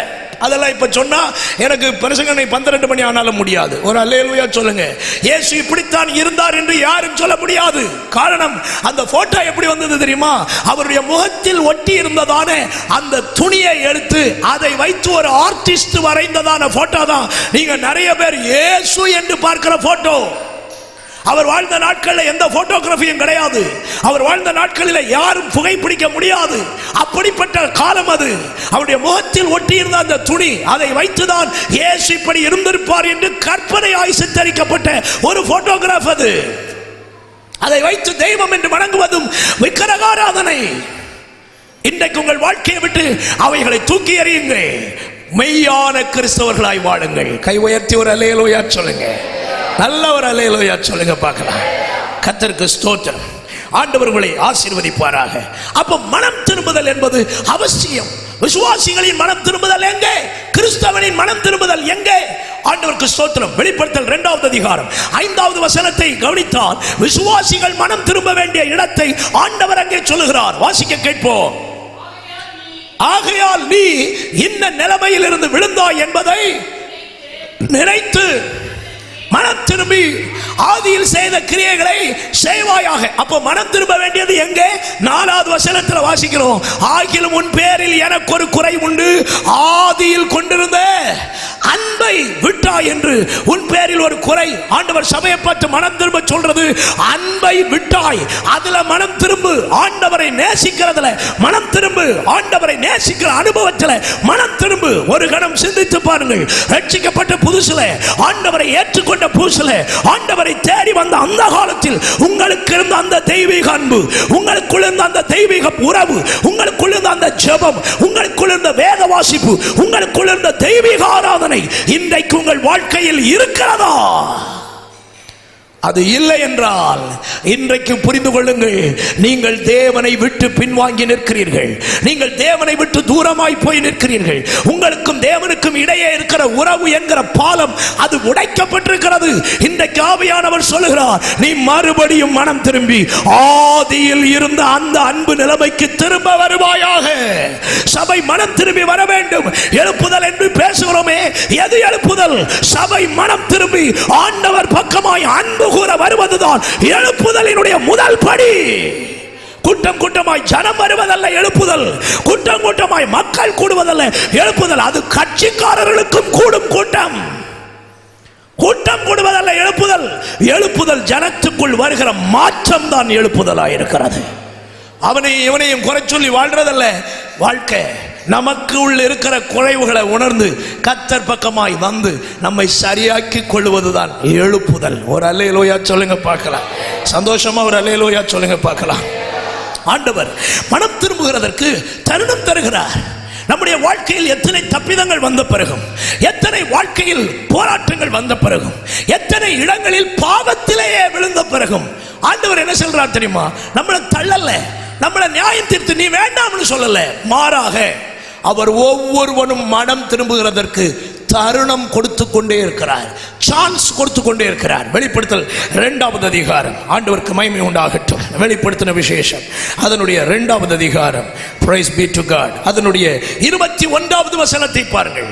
2:21, அவள் மனம் திரும்பும்படியாய் அவளுக்கு தவணை கொடுத்தேன், தன் வேசி மார்க்கத்தை விட்டு மனம் திரும்ப அவளுக்கு விருப்பம் இல்லை. அப்ப ஆண்டவர் சொல்ற வார்த்தையை பாருங்க, மனம் திரும்ப தவணை கொடுத்தார். பக்கத்துல பார்த்து சொல்லுங்க, எல்லாருக்கும் ஆண்டவர் சான்ஸ் கொடுப்பார். பக்கத்துல பார்த்து சொல்லுங்க, சொல்லுங்க சொல்லுங்க, நல்லா அவங்க முகத்தை பார்த்து சொல்லுங்க, நிறைய சான்ஸ் தருவார்.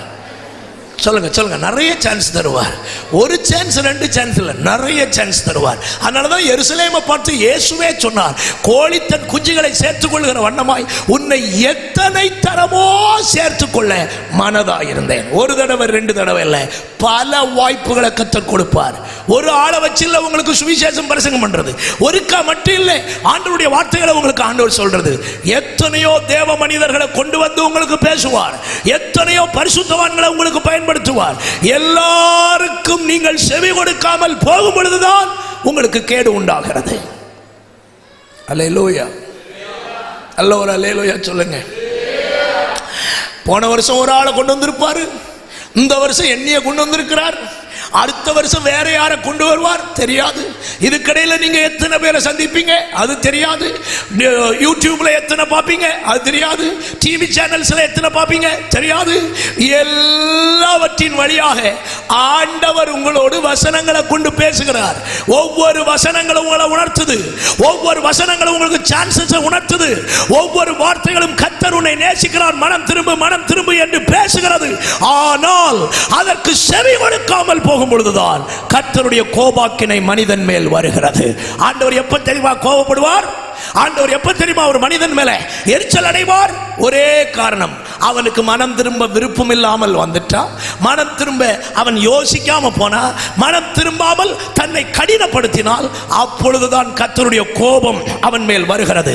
வாசித்து பாருங்கள், சங்கீதம் 7ஆம் சங்கீதம் 11 முதல் 13 வரை உள்ள வசனங்கள். சங்கீதம் 7 11 முதல் 13 வரை உள்ள வசனங்கள். தேவன் நீதி உள்ள நியாயாதிபதி, நாள்தோறும் பாவியின் மேல் சினம் கொள்ளுகிற தேவன். அவன் மனம் திரும்பாவிட்டால் அவர் தமது பட்டயத்தை கற்காக்குவார், தம்முடைய வில்லை நாணேற்றி அதை ஆயத்தப்படுத்தினார், மரண ஆயுதங்களை உண்டு பண்ணினார், ஆயத்தம் பண்ணினார். கைகளை உயர்த்தி ஒரு அல்லேலூயா சத்தமா சொல்லுங்க பார்க்கலாம். நல்ல ஒரு அல்லேலூயா சொல்லுங்க. பக்கத்தில் பார்த்தவங்க கைகளை பிடிச்சி ஒரு குலுக்குங்க பார்க்கலாம். பக்கத்தில் இருக்கிற ஒரு செகண்ட் கொடுங்க பார்க்கலாம். கொடுத்துட்டு சொல்லுங்க, அவங்க மோஞ்சு அப்படி பாருங்க, கொஞ்சம் முகத்தை அப்படி திரும்பி பாருங்க. என்னையே பார்த்துட்டு இருந்தா போர் அடிக்கும். அவங்கள பாருங்க, அவங்கள பார்த்து சொல்லுங்க, சான்ஸ் தரும்போது என்னைய பார்த்தா சொல்லுது, பக்கத்தில் பாருங்கன்னு சொன்னோம்ல, பார்த்துட்டு சொல்லுங்க, சான்ஸ் தரும்போது மரியாதையா மனம் திரும்பிடு. சத்தமா சொல்லுங்க, மரியாதையா மனம் திரும்பிடு. இல்லை இழுத்து இழுத்து மனம் திரும்ப வேண்டியது வரும். ஒரு அல்லேலூயா சொல்லுங்க பார்க்கலாம். நல்ல ஒரு அல்லேலூயா சொல்லுங்க பார்க்கலாம். நிறைய பேரை பார்த்தீங்கன்னா ஒழுங்கா சொன்னா கேட்க மாட்டான், அடி கொடுத்தாதான் என்ன செய்வான், கேட்பான். சில பிள்ளைகளை மாதிரி சொன்னா வாயால சொல்ல என்ன செய்ய மாட்டான், கேட்க மாட்டான். ஒன்று கொடுத்துட்டா சரியாயிரும். இதை போலதான் சிலர் ஆண்டவரை சொல்லி சொல்லி பார்ப்பார், மனம் திரும்ப மாட்டான். ஒன்று வச்ச உடனே சரியாயிரும். ஆண்டவருக்கு தோத்திரம். ஒரு அல்லேலூயா சத்தமா ஒரு அல்லேலூயா. மனம் திரும்பாட்டாதான் ஆண்டவருக்கு கோபம் வருது. இன்னும் சொல்றேன், நீங்க தப்பு செய்யறதை விட தப்பை விட்டு வெளியே வராம அதிலேயே நிலைத்திருக்கிறீங்க பாத்தீங்களா, அதுலதான் கர்த்தர் கோபப்படுறார். தாவீதை போல பாவம் செய்த அனுபவங்கள் வரலாம், விழுக வராதா, கட்டாயம் வரும். தாவீதை போல ஒரு ஆவிக்குரிய குவாலிட்டி உள்ள மனுஷனை பைபிள்ல எங்கேயுமே பார்க்க முடியாது. அல்லேலூயா. மனுஷன் விழுகிறதுக்கு எவ்வளவு நேரம் வேணும்னு கேட்குறீங்களா? தாவீதுக்கு லைஃப் பார்த்தீங்கன்னா தெரியும். ஜஸ்ட் ஒரு வாக்கிங்லே ஆக்க மாட்டினாரு. பக்கத்தில் பார்த்து சொல்லுங்க, ஒரு வாக்கிங். சொல்லுங்க சொல்லுங்க, ஒரு வாக்கிங், ஒரு விசிட்டிங், மேட்ரு ஓவர். ஒரு அல்லேலூயா சொல்லுங்க. நல்ல ஒரு அல்லேலூயா சொல்லுங்க. ஆனா தாவீதுக்கு ஸ்பிரிச்சுவாலிட்டி உங்களுக்கு தெரியணுமா? ஸ்பிரிச்சுவாலிட்டி தெரியணுமா? கர்த்தரை நான் எக்காலத்திலும் அவர் துதி. அப்ப நம்ம வாயை விட அவருக்கு வாய் நல்ல வாய் தானே? ஆமாவா இல்லையா? நம்ம வாயை விட அவருக்கு வாய் துதிக்கிற வாய்ன்னு சொல்றவங்க ஒரு அல்லேலூயா சொல்லுங்க. ரைட். ரெண்டாவது, கர்த்தரை நான் எப்பொழுதும் எனக்கு முன்பாக வைத்திருக்கிறேன். அவர் என். நம்ம ஞாயிற்றுக்கிழமை மட்டும் 2 மணி நேரம் கர்த்தரை முன்னால வச்சிருப்போம், மற்ற நேரம் எல்லாம் அவர் பின்னாலதான் இருப்பார். அவர் சொல்றார், எப்பொழுதும் எனக்கு முன்பாக வைத்திருக்கிறேன், அவர் என் வலது பார்சத்தில் இருக்கிறார். இப்படிப்பட்ட ஆளாக்கும் தாவீது ராஜா. ஒரு அல்லேலூயா சொல்லுங்க. ஒரு நாளில் உம்முடைய நீதி நியாயங்களின் நிமித்தம் உம்மை 7 தரம் ஸ்தோத்தரிக்கிறேன். எத்தனை தடவை? எத்தனை தடவை? 7 தடவை. நம்ம ஒரு தடவை ஸ்தோத்தரித்தா அன்னைக்கு மழை பெய்யும் கட்டாயம் இல்ல. இன்னைக்கு யாரோ தோத்தரிச்சிருக்கிறாங்க, அதனால பெஞ்சிருக்கு போல. அல்லேலூயா. ஒரு நாள்ல எத்தனை தடவையா? 7 தடவை. இனி அந்தி சந்தி மத்தியான வேளைகளில் தியானம் பண்ணி முறையிடுவேன், கர்த்தர் என் சத்தத்தை கேட்பார். ஒரு நாள்ல எத்தனை தடவை ஜெபம் பண்றாரு? சத்தமா சொல்லுங்க, 3 தடவை. சரி. இனி உம்முடைய வேதத்தை தியானிக்கும்படி குறித்த ஜாமங்களுக்கு முன்னே விழித்துக் கொள்ளுவேன். புரிஞ்சிட்டீங்களா? இன்னைக்கு பைபிள் படிச்சவங்க ஒரு அல்லேலூயா சொல்லுங்க. சந்தோஷம். ஒரு வாரம் கண்டினியூவா பைபிள் படிச்சுட்டு இருக்கிறவங்க ஒரு அல்லேலூயா சொல்லுங்க. தவறாம. பரவாயில்ல, நீங்க நல்ல ஆத்துமாக்கள் எல்லாம் நிறைய இருக்கிறீங்க. ஒரு அல்லேலூயா சொல்லுங்க பார்க்கலாம். நல்ல ஒரு அல்லேலூயா சொல்லுங்க பார்க்கலாம். சில ஆட்கள் என்ன பிரசங்கம் பண்ணாலும் திருந்த மாட்டாங்க. இங்க நீங்க சிலர்லாம் நல்லா இருக்கிறீங்க, சந்தோஷம். கவனிங்க, அதுக்கு எப்பவுமே நான் ஒரு உதாரணம் சொல்லுவேன், இப்பவும் சொல்றேன், கேளுங்க. பயிறு கஞ்சி குடிச்சிருக்கிறவங்க எல்லாம் ஒரு அல்லேலூயா சொல்லுங்க. பயறு கஞ்சி, பயறு கஞ்சி. நேற்றுக்கு உளுந்தங்கஞ்சி இல்லையா? பயறு கஞ்சி. இந்த பயிறு கஞ்சி குடிக்கும்போது, குடிச்சுக்கிட்டே இருக்கும்போது வசக்கேடா சில பயறு உள்ள மாட்டோம். பார்த்திருக்கீங்களா? அனுபவம் இருக்கா? நல்லா வெந்திருக்குன்னு நினைச்சு கழிச்சு சவச்சிட்டு இருப்போம், கடக்குன்னு ஒரு சவுண்டு கேட்கும். அந்த பயருக்கு ஒரு பெயர் வச்சிருக்கிறாங்க. என்ன பெயர்? என்ன பெயர்? கள்ளப்பயர். என்ன பெயர்? கள்ளப்பயர். இந்த கள்ளப்பயர்னு ஏன் பேர் வந்தது தெரியுமா? எத்தனை மணி நேரம் சூடு தண்ணியில போட்டு ஏத்துன்னு சூடு ஏத்தினாலும் என்ன ஒன்னால மாத்தவே முடியாது. இது வசக்கேடா கடிபடும், ஆனா வயிற்றுக்குள்ள போவாது. ஒரு துப்பு இல்ல. இப்படித்தான் நிறைய பேர் ஆண்டவருடைய வாயிலிருந்தும் வாந்தி பண்ணப்படுவார்கள். என்ன சூடு கொடுத்தாலும் வேக மாட்டான், என்ன பிரசங்கம் கேட்டாலும் மனம் திரும்ப மாட்டான். இவன் சொல்லி நான் கேட்கணுமா, இவனை பத்தி எனக்கு தெரியாதா? நான் சொல்றேன், கர்த்தருடைய ஊழியர்கள் எல்லாரும் குறை உள்ளவர்கள். புரிஞ்சிட்டு மட்டும் ஒரு அல்லேலூயா சொல்லுங்க. எல்லாரும் குறை உள்ளவர்கள். ஒரு ஆளும் 100% பெர்ஃபெக்ட் கிடையவே கிடையாது. என்ன ஆமென் சொல்ல மாட்டேன்றியே? அதான் ஒரு வேத பண்டிதர் எழுதியிருந்தார், ஒரு பிரசங்கி பிரசங்கம் பண்ணி பண்ணி திருந்துவான், விசுவாசி பிரசங்கம் கேட்டு கேட்டு திருந்துவார்கள். விளங்கிச்சா? நாங்களும் ஒன்றும் தேவலோகத்திலிருந்து இறங்கி வரல, உங்களை மாதிரி நாங்களும் ஒரு அம்மாக்க வயிற்றுல இருந்தா வந்தோம். நாங்களும் மாம்சம்தான், இரும்பு இல்லை. ஒரு அல்லேலூயா சொல்லுங்க சந்தோஷமாய். அப்ப நல்லா கவனிங்க, நம்ம மனிதர்களுடைய குறைய பார்த்து பார்த்து அவருடைய உபதேசங்களை கேட்கறது இல்லை, ஆண்டவருடைய வார்த்தைகளை கேட்கறது இல்லை. பிரியமானவர்களே, நாம் ஆண்டவருடைய வார்த்தைகளை கேட்டு நம்முடைய ஜீவனை ரட்சித்துக் கொள்ளுகிறதற்கு பார்த்து கொள்ள வேண்டும். ஆண்டவர்கிட்ட போய் நம்ம சாக்கு போக்கு சொல்ல முடியாது. கர்த்தாவே அவன் நிமித்தமாக்க நான் வரல, இவள் நிமித்தமாக்க நான் வரல. நோ, கர்த்தர் உங்களை பத்தி மட்டும்தான் உங்கள்ட்ட கணக்கு கேட்பார். ஒரு அல்லேலூயா சொல்லுங்க, நல்ல ஒரு அல்லேலூயா சொல்லுங்க. அப்போ என்ன சூடு கொடுத்தாலும் இந்த பயர் வேவாச்சது மாதிரி என்னதான் பிரசங்கம் பண்ணினாலும் சில ஆட்கள் மனம் திரும்ப மாட்டாங்க. என்னதான் பிரசங்கம் பண்ணினாலும் விட வேண்டியதை விட மாட்டாங்க. என்னதான் பிரசங்கம் பண்ணாலும் செய்ய வேண்டியதை செய்ய மாட்டாங்க. ஆனால் சிலர் ஆண்டவருடைய வார்த்தைகளை கேட்டு அதற்கு கீழ்ப்படுகிறவர்களாக இருக்கிறார்கள். அவர்களுக்கு மட்டும்தான் கர்த்தர் நித்திய ஜீவனை கொடுக்கிறவராக இருக்கிறார். கை உயர்த்தி ஆண்டவருக்கு ஒரு அல்லேலூயா சத்தமா சொல்லுங்க. எனக்கு அன்பானவர்களே, மனம் திரும்ப வேண்டும், அதற்கு தருணங்களை கொடுக்கிறார். அந்த மனம் திரும்புகிற அந்த நாட்களை கூட அநேக தவறாய் புரிந்து கொள்வது உண்டு.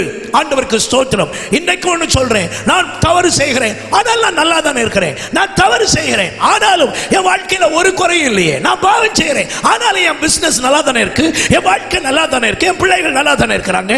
இந்த கான்செப்ட் உங்களுக்குள்ள இருந்தா இன்னைக்கு உங்களுக்கு சொல்றேன், திரும்பவும் சொல்றேன், நீங்க தப்பு செய்யறதுனால கர்த்தர் உங்களை கண்டுகடலன்னு நினைக்க கூடாது. திரும்பவும் சொல்றேன், நீ மனம் திரும்புகிறதற்கு உனக்கு சான்ஸையும் தந்து உன்னை தண்டிக்காம கர்த்தர் கிருபையா கர்த்தர் கொஞ்ச காலம் விட்டு வச்சிருக்கிறார். அல்லேலூயா. பக்கத்துல பார்த்து சொல்லுங்க, என்னைக்கும் வண்டி நீண்டு போகாது. சொல்லுங்க, சத்தமா சொல்லுங்க, என்னைக்கும் வண்டி நீண்டு போகாது. எப்ப டென்ஷன் ஆவார்னு தெரியாது. அவர் டென்ஷன் ஆனா உன் கதை க்ளோஸ். ஒரு அல்லேலூயா சொல்லுங்க பார்க்கலாம். அப்ப அவருடைய வருகைக்கு ஆயத்தமாகணும்னா, அவரை பார்க்கணும்னா மனம் திரும்ப வேண்டிய அத்தனை இடத்திலையும் மனம் திரும்பிடணும். ஒரு அல்லேலூயா சொல்லுங்க. மனம் திரும்ப வேண்டிய இடத்துல அத்தனை பேர் என்ன செய்யணும்? மனம் திரும்பணும். பக்கத்தில் பார்த்து சொல்லுங்க, மனம் திரும்புவதுக்கு பைசா ஒன்றும் வேண்டாம். சொல்லுங்க, சத்தமா சொல்லுங்க, மனம் திரும்புவதுக்கு பைசா ஒன்றும் கொடுக்க வேண்டாம். யூனிவர்சிட்டியில் எக்ஸாம் எழுதி பாஸ் ஆக வேண்டாம். சொல்லுங்க, எந்த பாஸ்டரும் நமக்கு சர்டிபிகேட்டும் தராண்டாம். வேணுமா? ரெவரண்ட் டாக்டர் சர்டிஃபிகேட் ஏதாவது வேணுமா? என் மனம் திரும்பிட்டான்றதுக்கு? ஒரு அல்லேலூயா சொல்லுங்க.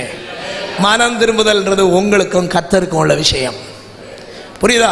என்ன பாருங்க, திரும்பவும் சொல்றேன், நீங்க மனம் திரும்பினீங்களா இல்லையான்னு ஒருவருக்கு தான் கணக்கு கொடுக்கணும். ஒருவருக்கு மட்டும்தான் உங்களை பரலோகத்துக்கு கொண்டு போறதுக்கும் நரகத்தில் தள்ளுறதுக்கும் அதிகாரம் இருக்கு. மனிதன் உங்களை என்ன சொல்லுவான்னு யோசித்து உங்க வாழ்க்கையை கெடுத்துக்கொள்ளாதுங்க, கெடுத்துக்கொள்ளாதுங்க. உங்க வாழ்க்கையை கர்த்தருக்கு நேராய் செம்மையாக்குங்க, அவ்வளவுதான்.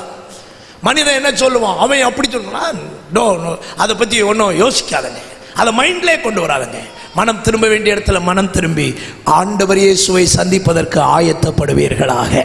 ஆண்டவர் சொன்னார், மனம் திரும்பி பிள்ளைகளை போல மாறாவிட்டால் பரலோக ராஜ்யத்தில் பிரவேசிக்க மாட்டீர்கள். எத்தனை பேருக்கு பரலோகத்துக்கு போகணும்னு ஆசை இருக்குது? நல்ல ஒரு அல்லேலூயா சொல்லுங்க. இந்த கன்வென்ஷன் கூட்டம் வெறுமையா ஒரு சங்க பண்டிகை வச்சு மத்தியானம் ஒரு நல்ல சாப்பாடு பாயாசத்தோட அடிச்சு ஒரு 3 நேரம் கன்வென்ஷனை கேட்டுட்டு ஜபா வந்தான், பிரசங்கம் பண்ணான், கேட்டான், சின்ன பையலா இருந்தவன் இப்ப எப்படி மாறி இருக்கான் அப்படின்னு சொல்லிட்டு போறதுக்கா இந்த கூட்டத்துக்கு வந்தா? அதுக்கா இந்த செலவுகள், அதுக்கா இந்த ஏற்பாடுகள்? இல்ல, உங்களை பரலோகம் கொண்டு போறதுக்கு தான் இந்த கன்வென்ஷன் கூட்டம். ஒரு அல்லேலூயா சொல்லுங்க. பரலோகம் கொண்டு போறதுக்கு தான் இந்த கன்வென்ஷன் கூட்டம். ஒரு அல்லேலூயா சொல்லுங்க சத்தமாய்.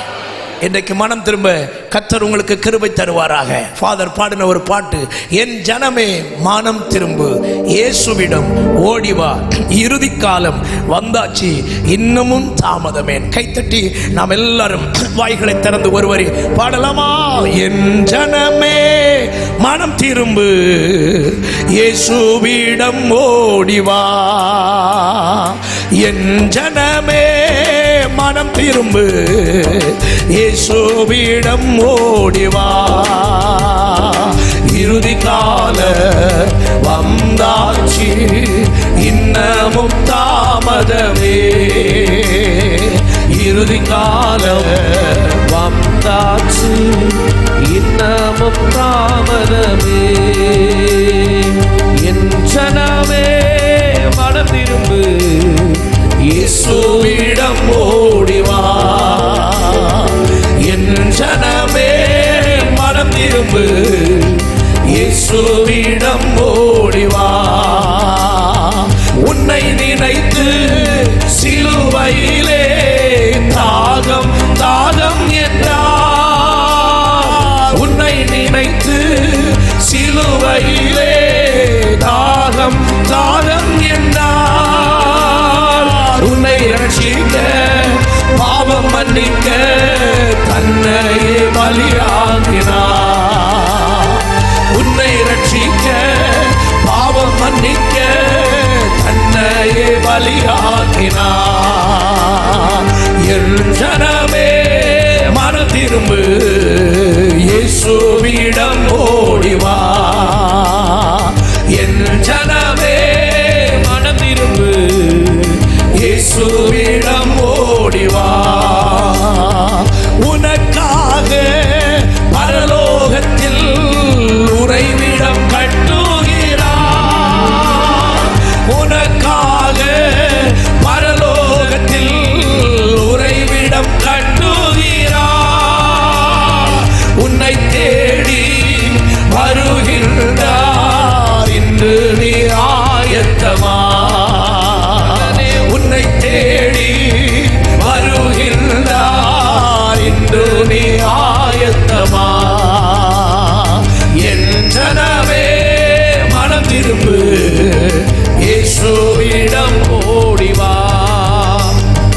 என் ஜனமே மனம் திரும்பு, இயேசுவிடம் ஓடிவா, இறுதி காலம் வந்தாச்சு, இன்னமும் தாமதமே, இறுதி காலம் வந்தாச்சு, இன்னமும் தாமதமே. கைகளை உயர்த்தி ஒரு அல்லேலூயா சொல்லுங்க பார்க்கலாம். நல்ல ஒரு அல்லேலூயா சொல்லுங்க பார்க்கலாம். அப்போஸ்தலர் 17:30 சொல்லுகிறது, அறியாமை உள்ள காலங்களை தேவன் காணாதவர் போல இருந்தார். இதுவரைக்கும் நீங்கள் அறியாமல் வாழ்ந்திருக்கலாம், இதுவரைக்கும் நீங்கள் கர்த்தரை புரிந்து கொள்ளாமல் வாழ்ந்திருக்கலாம். இந்த இரவு இயேசுதான் இரட்சகர் என்பதை நீங்கள் அறிந்து கொள்ளுங்கள். இயேசுதான் பாவத்திலிருந்து விடுதலை தருகிற தெய்வம் என்பதை அறிந்து கொள்ளுங்கள். இயேசுதான் மெய்யான தெய்வம் என்பதை அறிந்து கொள்ளுங்கள். இந்த இரவு பாவ மன்னிப்பை பெற்று பரலோக ராஜ்யத்துக்கு பங்குள்ளவர்களாய் மாற கர்த்தர் உங்களை அழைக்கிறார். அப்போ அவரை சந்திப்பதற்கு ஆயத்தப்படுகிற முதல் இடம் மனம் திரும்பி ஆண்டவர் இயேசுவை இரட்சகராய் ஏற்றுக்கொள்ளுவது. இரண்டாவதாக ஞான ஸ்நானமும் பரிசுத்தாவியும் பெற்றுக்கொள்ளுகிறவர்களாய் இருக்க வேண்டும். மார்க்கு சுவிசேஷம் 16வது அதிகாரம் 16வது வசனத்தை வாசிங்கள். வேத புத்தகத்தை நல்லா கவனமாய் கேட்டு புரிந்து கொள்ளுங்கள், வாசித்து தெரிந்து கொள்ளுங்கள். வாசிக்க கேட்போம். விசுவாசம் உள்ளவன் ஆகி ஞான ஸ்நானம் பெற்றவன் ரட்சிக்கப்படுவான், விசுவாசியாதவனோ ஆக்கினைக்குள்ளாக தீர்க்கப்படுவான். கை உயர்த்தி ஒரு அல்லேலூயா சொல்லுங்க. கொஞ்சம் சந்தோஷமா ஒரு அல்லேலூயா சொல்லுங்க. இனி கொஞ்ச நேரம் நான் பேசுகிறத கவனமா கேட்கணும். இந்த சின்ன பிள்ளைகள் எல்லாம் பார்க்கப்படாதுன்னு சாத்தானுக்கு தந்திரத்தில் ஒன்று, உங்களை வசனம் கேட்க விடாமல் எப்படியெல்லாம் டைவர்ட் பண்ணணுமோ அப்படியெல்லாம் டைவர்ட் பண்ணுவான். கவனமாக இருக்கணும். ஒரு ஆமென் சத்தமாக சொல்லுங்க. சரி, வசனத்தில் கவனமாக பார்த்துக்கிடணும். நான் சொல்லுவதெல்லாம் பைபிளில் இருக்கான்னு பார்க்கணும். பார்த்துக்கிட்டாக்கும் நீங்க நான் சொல்லுவது சரியா தப்பான்னு புரியணும். ஒரு அல்லேலூயா சொல்லுங்க. இந்த மார்க் 16:16 எப்படி எழுதியிருக்கு அந்த வசனம்? எல்லாரும் பைபிளை பார்த்து ஒருக்கா படிங்க அந்த வசனத்தை.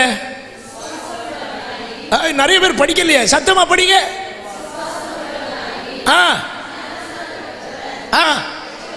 நிறுத்திக்கிடுங்க. எப்படி எழுதியிருக்கு? இன்னொருக்கா சொல்லுங்க. அப்படி எழுதியிருக்கா இல்ல நான் சொல்ற மாதிரி எழுதியிருக்கா? ஞான ஸ்நானம் பெற்று விசுவாசம் உள்ளவன் ஆகிறவன் ரட்சிக்கப்படுவான் எழுதியிருக்கோ? அப்படி எழுதியிருக்கு? எப்படி எழுதியிருக்கு? விசுவாசம் உள்ளவன் ஆகி ஞான ஸ்நானம் பெற்றவன் ரட்சிக்கப்படுவான். அப்ப விசுவாசம் இல்லாம ஞான ஸ்நானம் பெறவன், அப்ப நம்ம எடுத்த ஞான ஸ்நானம் விசுவாசத்துக்கு உள்ள வந்த பிறகு எடுத்தமா இல்ல எடுத்துக்கிட்டு விசுவாசத்துக்குள்ள வந்தோமா? அப்ப அது டூப்ளிகேட் புரிஞ்சில்ல. ஒரு அல்லேலூயா சொல்லுங்க. நான் சத்தியத்தை வசனத்திலிருந்து சொல்லுதேன். இந்த வசனத்தை நான் பேசின பிறகு யாராவது உங்களை பிரெயின் வாஷ் பண்ண அவனுக்கு மூளை இல்லைன்னு அர்த்தம். சரியா? நான் சொல்லி தர்ற வசனங்களுக்கு பைபிள்ல இல்லாத ஒரு காரியத்தை எவனாவது சொன்னாம்னா அவனுக்கு மூளை இல்லைன்னு அர்த்தம். வேற ஒன்றும் சொல்லுறதுக்கு இல்லை. ஒரு அல்லேலூயா சொல்லுங்க. சந்தோஷமா ஒரு அல்லேலூயா சொல்லுங்க. நான் பிரசங்கம் பண்றது பாரம்பரியம் அல்ல, நான் பிரசங்கம் பண்றது இயேசுராஜாவுடைய கட்டளை. என்ன கோபம் வந்துட்டு போல தெரியுதே? ஒரு அல்லேலூயா சத்தமா சொல்லுங்க. பரலோகம் வரணும்னா ஒழுங்கா ஞானஸ்நானம் எடுங்க, வேண்டாம்னா இருங்க, பிரச்சனையே கிடையாது. தோத்திரம். சத்தியத்தை நான் சொல்றதுனால சத்துருவானாலும் பிரச்சனை இல்லை. சத்தியத்தை அறிவிக்காவிட்டால் எனக்கு ஐயோ. ஆண்டவருக்கு ஸ்தோத்திரம். அப்ப விசுவாசம் உள்ளவன் ஆகி ஞானஸ்நானம் பெற்றவன் என்ன செய்வான்? ரட்சிக்கப்படுவான். அப்ப விசுவாசம்ன்றது என்ன? என்ன விசுவாசம் வந்து ஞானஸ்நானம் எடுக்கணும்? நல்ல கவனமா கேட்டுக்கிடணும். என்ன விசுவாசம் வந்து ஞானஸ்நானம் எடுக்கணும்? ஆண்டவர் என் பாவங்களை எல்லாம் என்ன செஞ்சிருக்கிறார்? மன்னிச்சிருக்கிறார். இயேசுதான் உண்மையான தெய்வம். நான் பாவின்றதை ஒத்துக்கிடுறேன். என் பாவங்களை இயேசு தம்முடைய இரத்தத்தால் என்ன செய்கிறார்? கழுவுகிறார். அவர் என்ன சுத்திகரிக்கிறார். இந்த விசுவாசம் தன்னுடைய வாயினால் வந்து அறிக்கையிட்ட பிறகு எடுக்கிறதா ஞானஸ்நானம். 40 நாள் ஆனவனை கொண்டு எள்ளுவல ஊத்து, அதெல்லாம் ஞானஸ்நானம்.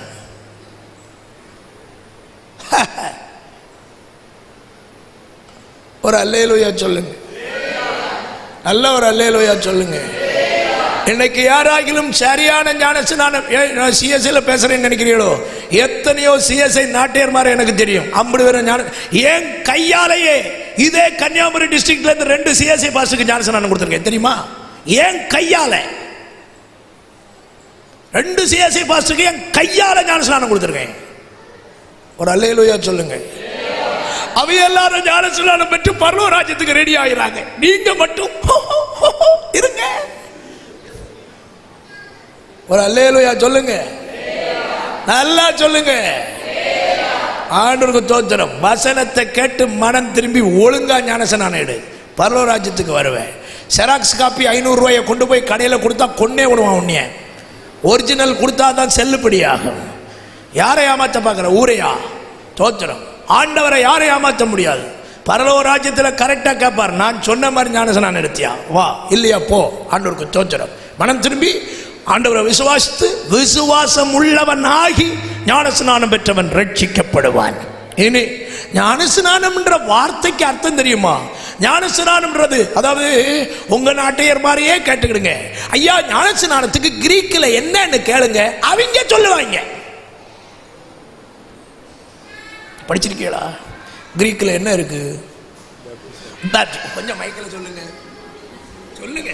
பேப்டிசோ. பேப்டிசோ. ஆமா, பேப்டிசோ கேட்டுட்டு எல்லாம் உங்க நாட்டில் தான் சொல்லியிருக்காரு. சைன் பாஸ்டர், பேப்டிசோன்னா என்ன அர்த்தம்? Dip into the water. Dip into the water. Water immersion. கேட்டியலா? கேட்டியலா? பேப்டிசம் என்ற வார்த்தைக்கு கிரீக்கில் உள்ள அர்த்தம் என்ன தெரியுமா? தண்ணிக்குள்ள முக்கி தூக்குன்னு அர்த்தம். பக்கத்தில் பார்த்து சொல்லுங்க. எல்லாருக்கும் தெரியும் முக்கி தான் தூக்கணும்னு, ஆனா சொல்ல மாட்டாங்க. சொன்னா அவங்க சீட்டு கிழிஞ்சிரும். ஒரு அல்லேலூயா சொல்லுங்க. நல்ல ஒரு அல்லேலூயா சொல்லுங்க. நல்ல ஒரு அல்லேலூயா சொல்லுங்க. ஆண்டவருக்கு ஸ்தோத்திரம். டினாமினேஷன்ஸ் எதுவும் பரவத்துக்கு போகாது, விசுவாசிகள் தான் போவார்கள். புரிஞ்சவங்க மட்டும் ஒரு அல்லேலூயா சொல்லுங்க. என்ன ஞானஸ்நானம் எடுக்கிற மாதிரி ஐடியா வருதா? வந்தா உருப்படுவியே, அவ்வளவுதான். ஒரு அல்லேலூயா சொல்லுங்க பார்க்கலாம். ஞானஸ்நானம் பாப்டிசோ அப்படின்ற வேர்டுக்கு அர்த்தம் என்ன தெரியுமா? டிப் இன்டு தி வாட்டர், உள்ள அமுக்கு, தண்ணிக்குள்ள அமுக்கு அப்படின்னு அர்த்தம். மூல மொழியிலேயே அப்படி இருக்கிறது. அப்படி இருக்க உண்மையான ஞானஸ்நானம் என்னன்னு இனியாவது புரிஞ்சுக்கிடணும். இயேசு எப்படி ஞானஸ்நானம் எடுத்தார்? தண்ணீர்ல முழுகி ஞானஸ்நானம் எடுத்தார். தண்ணீர்ல முழுகி ஞானஸ்நானம் எடுத்தது உண்மையானால் அவர் சொன்னார், நான் செஞ்சோம்னா நீயும் செய், நான் செஞ்சா நீ செய். ஆண்டவருக்கு ஸ்தோத்திரம். ஆண்டவர் செஞ்சார், நான் செய்ய மாட்டேன், செய்யணும். அப்பதான் பரலோக ராஜ்யத்தில் வருவீங்க. ஆண்டவருக்கு ஸ்தோத்திரம். ஒரு அல்லேலூயா சொல்லுங்க. நல்ல ஒரு அல்லேலூயா சொல்லுங்க. சரி, சீசர்கள் எப்படி ஞானஸ்நானம் எடுத்தாங்கன்னு தெரிஞ்சவங்க எல்லாம் ஒரு அல்லேலூயா சொல்லுங்க. சீசர்களுக்கு என்ன ஞானஸ்நானம் இயேசு கொடுத்தாருன்னு சொல்றவங்க ஒரு அல்லேலூயா சொல்லுங்க. என்ன ஞானஸ்நானம்? சத்தமா? சரி, நீங்க பார்க்கிற பார்வையை பார்த்தா உங்களுக்கு தெரியல போல. வாசிக்கலாம். யோவான் சுவிசேஷம் திருப்பி எல்லாம் பைபிள் திருப்பணும். நான் சொன்ன வசனங்கள் எல்லாம் பைபிள்ல திருப்பி படிங்க. ஆண்டவருக்கு ஸ்தோத்திரம். யோவான் அதனுடைய 13வது அதிகாரம் 10வது வசனத்தை வாசியுங்கள். இயேசு அவனை நோக்கி முழுகினவன். போதுக்கா எப்படி எழுதியிருக்கு? யாரு யாரு? அப்படியே உங்க பைபிள்ல எப்படி எழுதியிருக்கு? தெளிக்கப்பட்டவனா மூழ்கினவனா? முழுகினவன் இருக்கா? அம்மா ரொம்ப நன்றி. முழுகினவன். அப்ப முழுகினவன் முழுவதும் சுத்தமா இருக்கிறான். அப்ப எப்படி சீசர்களுக்கு ஆண்டவர் ஞானஸ்நானம் கொடுத்தார்? மூழ்கி. இதுக்கு மேலேயும் வசனம் வேணும்னா தீத்துவின் நிருபம் 3வது அதிகாரம் 5வது வசனத்தை சீக்கிரம் படிங்க. தீத்துவின் நிருபம் 3வது அதிகாரம் அதனுடைய 5வது வசனத்தை சீக்கிரமா வாசிங்க. நாம் செய்த நீதியின் கிரியையின் நிமித்தம் அவர் நம்மை ரட்சியாமல் தமது இரத்தத்தின்படியே மறு ஜென்ம முழுக்கினாலும். என்ன முழுக்கு? இதான் சொன்னார், ஒருவன் ஆவியினாலும் ஜலத்தினாலும் மறுபடி பிறவாவிட்டால் தேவனுடைய ராஜ்யத்தில் பிரவேசிக்க மாட்டான். அதுக்கு பேர் தான் மறு ஜென்மம் முழுக்கு. ஆண்டவருக்கு ஸ்தோத்திரம். மறு ஜென்மம் முழுக்கு. தண்ணீர்ல முங்கி ஞானஸ்நானம் எடுக்கணும். ஆண்டவரை ஏமாற்ற முடியாது. அவருடைய சட்டங்களுக்கு கீழ்ப்படிங்க. இப்ப என்ன பாருங்க, குளிக்கிறவங்க எல்லாம் ஒரு அல்லேலூயா சொல்லுங்க பார்க்கலாம். சில ஜென்மங்கள் குளிக்காது. இங்க இல்ல, சென்னையில, இங்க நம்ம ஊர்ல எல்லாரும் நல்லா குளிப்பாங்க. குளிக்கிறவங்க ஒரு அல்லேலூயா சொல்லுங்கன்னு சொல்றேன். அதுலயும் எக்ஸ்பெஷலி ஆத்துல குளிச்சிருக்கிறவங்க எல்லாம் ஒரு அல்லேலூயா சொல்லுங்க. குளத்துல நான் ஒரு சிம்பிள் ஒரு காரியம் கேட்கேன். அங்க எல்லாம் அரை மணி நேரம் 300 தடவை முங்கி எழும்புவதுக்கு உள்ளத்துல இடம் கொடுக்கிற நம்ம ஒரே ஒருக்கா முங்கி எழும்புவதுக்கு இடம் கொடுக்கலன்னா சாத்தான் எவ்வளவு கண்ணிங்கா நம்மளை ஏமாத்துறான்றதை இப்ப புரிஞ்சுதா? புரிஞ்சுதா? அரை மணி நேரம் முங்கி எழும்புவதல்ல ஞானஸ்நானம், ஒருக்கா முங்கி எழும்புகிறது. ஆனா அதுக்கு உள்ளத்துல இடம் கொடுக்க வைக்க மாட்டேன்றானா? அப்ப புரிஞ்சுக்கிடுங்க, உங்களை நரகத்துக்கு கொண்டு போறதுக்கு சாத்தான் எவ்வளவு கண்ணிங்கா வேலை செய்யறான்றத. இந்த இரவு சரியான ஞானஸ்நானத்தை அறிந்து கொள்ளுங்கள். சரியான ஞானஸ்நானத்தை பெற்றுக் கொள்ளுங்கள். இயேசுவை சந்திப்பதற்கு ஆயத்தமாகுங்கள். ஞானஸ்நானம் என்பது என்ன தெரியுமா? ஞானஸ்நானம் கர்த்தரோடு பண்ணி கொடுக்கிற உடன்படிக்கை. ஞானஸ்நானம் நீங்க நினைக்கிற மாதிரி சடங்காச்சாரம் அல்ல. ஞானஸ்நானம் உடன்படிக்கை. வாசிங்க பார்க்கலாம். ஆண்டவருக்கு ஸ்தோத்திரம். 1 பேதுரு அதனுடைய ஸ்தோத்திரம் 3வது அதிகாரம் 21வது வசனம். 3:21. அதற்கு ஒப்பனையான ஞானஸ்நானமானது மாம்ச அழுக்கை நீக்குகிறதாய் இராமல் தேவனை பற்றும் நல் மனசாட்சியின் உடன்படிக்கையாயிருந்து. சரி, ஒரு அல்லேலூயா சொல்லுங்க. ஞானஸ்நானம் எப்படி எழுதியிருக்கு? பேசுங்க. ஞானஸ்நானம் எப்படி எழுதியிருக்கு? அதுக்கு என்ன பேர் சொல்லியிருக்கு? அது உடன்படிக்கை. என்னது? உடன்படிக்கை. ஆண்டவருக்கு ஸ்தோத்திரம். இப்போ என்ன பாருங்க, உடன்படிக்கைக்கு மகிமையை உங்களுக்கு சொல்றேன். எல்லாரும் என்ன பார்க்கணும். நான் இனி சொல்றது பைபிள்ல இல்லை, என்ன பாருங்க, அப்பதான் புரியும். கல்யாணம் பார்த்திருக்கிறவங்க ஒரு அல்லேலூயா சொல்லுங்க. நல்லா சொல்லுங்க. கல்யாணம் பண்ணினவங்க எல்லாம் ஒரு அல்லேலூயா சொல்லுங்க. சரி, இந்த கல்யாணத்துக்கு ஒரு ஆளை ஃபிக்ஸ் பண்ண உடனே, இப்போ உள்ள காலம், முன்னால உள்ள காலத்துல எல்லாம் அப்படி இல்லை, இப்போ உள்ள காலத்துல ஒரு ஆளை ஃபிக்ஸ் பண்ற அந்த நிமிஷம் முதல் அவனுக்கு ஓய்வே கிடையாது, அவளுக்கும் ஓய்வே கிடையாது. சோறு தண்ணியும் வர மாட்டணும், உறங்கவும் மாட்டாங்க, எதுவும் செய்ய மாட்டாங்க. ஒன்று கையில் இருக்கு சோப்படப்பா, இதோட சுற்றிட்டு நடப்பாங்க. இந்த வாட்ஸ்அப்பில் இருக்கிற அவ்வளவு ஹார்ட்ஸையும் யூஸ் பண்ணது அவங்களா தான் இருக்கும். புரிஞ்சதுன்னு நினைக்கிறேன். அல்லேலூயா.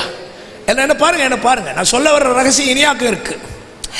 இவங்க அன்னைக்கு முதல் பேசுகிற வார்த்தை என்ன தெரியுமா? ஹாய் டியர், செல்லம், தங்கம், sweetheart, pepper heart, honey, அது இது என்னெல்லாம் உண்டோ அம்புடும் இங்க ஓடும் இல்ல?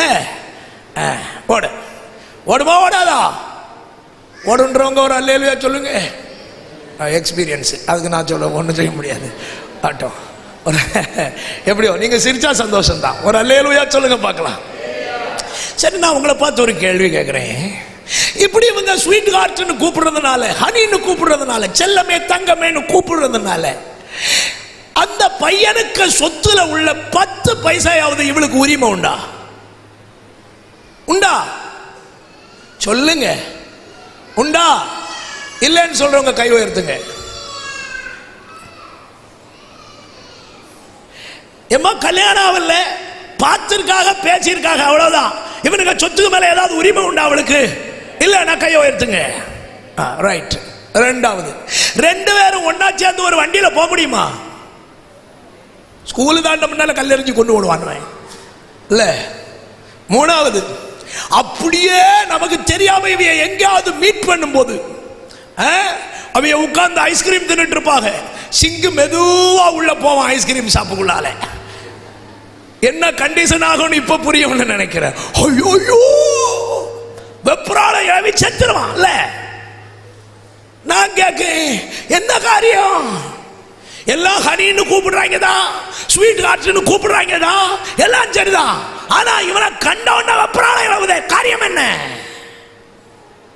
இனி 2 பேரும் உடன்படிக்கை பண்ணல, 2 பேரும் ஒன்னா சேர்ந்து ஒரு ரூமுக்குள்ள இருக்க முடியுமா? முடியுமாமா? முடியாதுல்ல. இதெல்லாம் வாஸ்தவமான உண்மைன்னு சொல்றவங்க ஒரு அல்லேலூயா சொல்லுங்க. அல்லேலூயா சொல்லுங்க. இப்ப சொல்லட்டா, ஆண்டவர் இயேசு கிறிஸ்துவோடு ஒரு மனுஷன் உடன்படிக்கை பண்ணாட்டாலும் இதான் கண்டிஷன். அப்பான்னு கூப்பிட்டுக்கிடலாம், உதவும்னு கூப்பிடுகிறலாம், சுகந்தாருன்னு கூப்பிடுகலாம். அவர் கேட்கிற எவனுக்கும் உதவி செய்கிறதான தேவன், எவனுக்கும் இறங்குகிறதான தேவன். அற்புத அடையாளங்களை பெற்றனால பரலோகம் போலான்னு மட்டும் நம்பாதுங்க. கவனிக்கிறீங்களா? ஆண்டவருக்கு ஸ்தோத்திரம். இப்போ இதே கேசுகள் 2 என்ன பாருங்க, இதே கேசுகள் 2 சர்ச்சைக்கு முன்னால வந்து நின்றுட்டு இவரை மாதிரி உள்ள ஆட்கள் முன்னால நின்றுட்டு சொல்லுவாங்க, சொல்றா மைக்கப்படுறா, வாழ்விலும் கொஞ்சம் ஞாபகப்படுத்துவோமே முன்னால சொன்னதை, வாழ்விலும்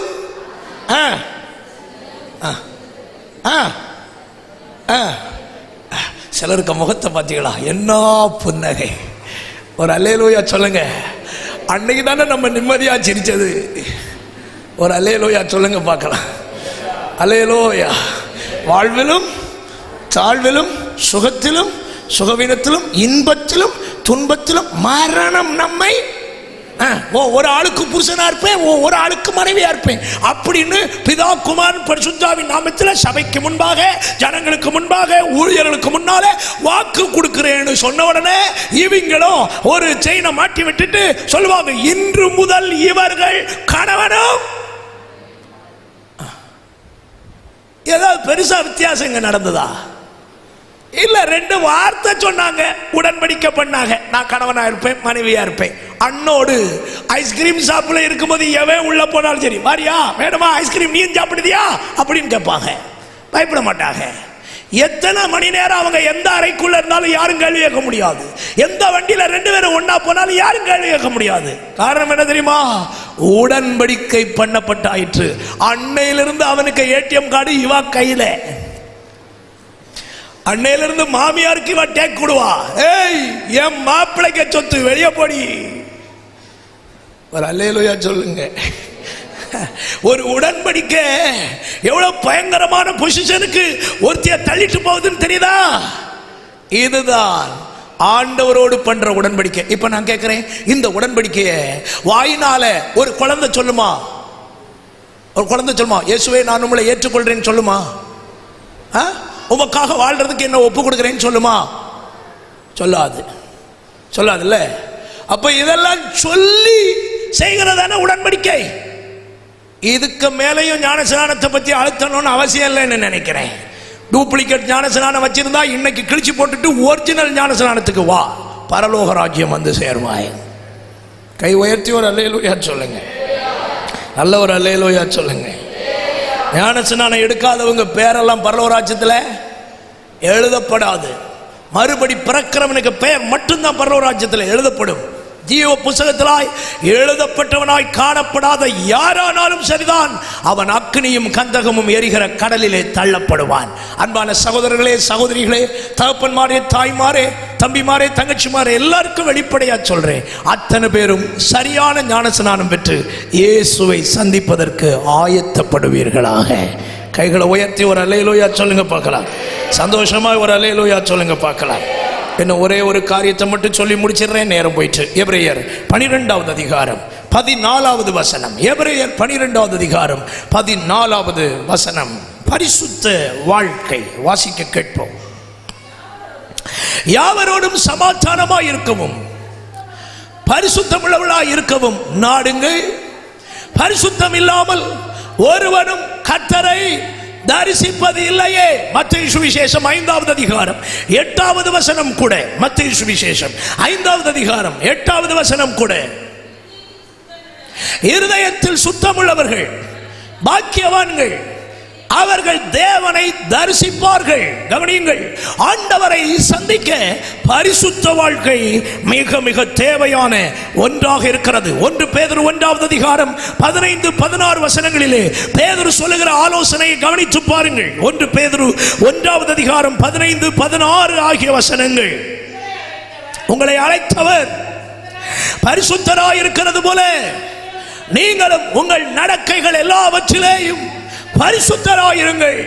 நான் பரிசுத்தர், ஆகையால் நீங்களும் பரிசுத்தராயிருங்கள் என்று எழுதியிருக்கிறதே. அப்ப பரிசுத்தமாய் வாழ வேண்டும். அசுத்தமான எதுவும் பரலோகத்துக்குள் செல்ல முடியாது. வெளிப்படுத்தல் 21வது அதிகாரம் 27வது வசனம். வெளிப்படுத்தல் 21-27வது வசனம்.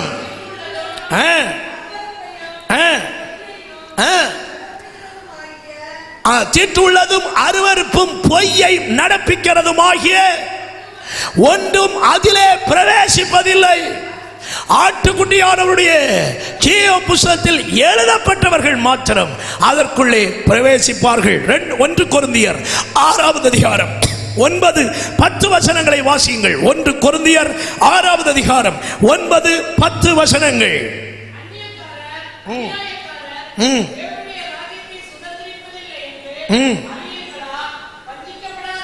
வஞ்சிக்கப்படாதிருங்கள்.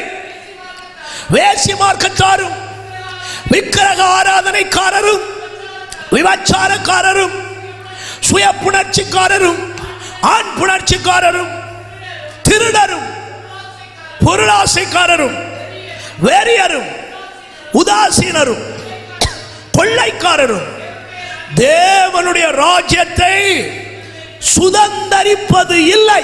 போதும். அப்போ இந்த கேட்டகரியில் எல்லாம் நம்ம இல்லாமல் நம்மை காத்துக்கொள்ள பரிசுத்த தேவன் உதவி செய்வாராக. 1 தெசலோனிக்கர் 5வது அதிகாரம் அதனுடைய 22-23 வசனத்தை வாசிக்க கேட்போம். 1 தெசலோனிக்கர் 5:22-23 வசனங்கள்.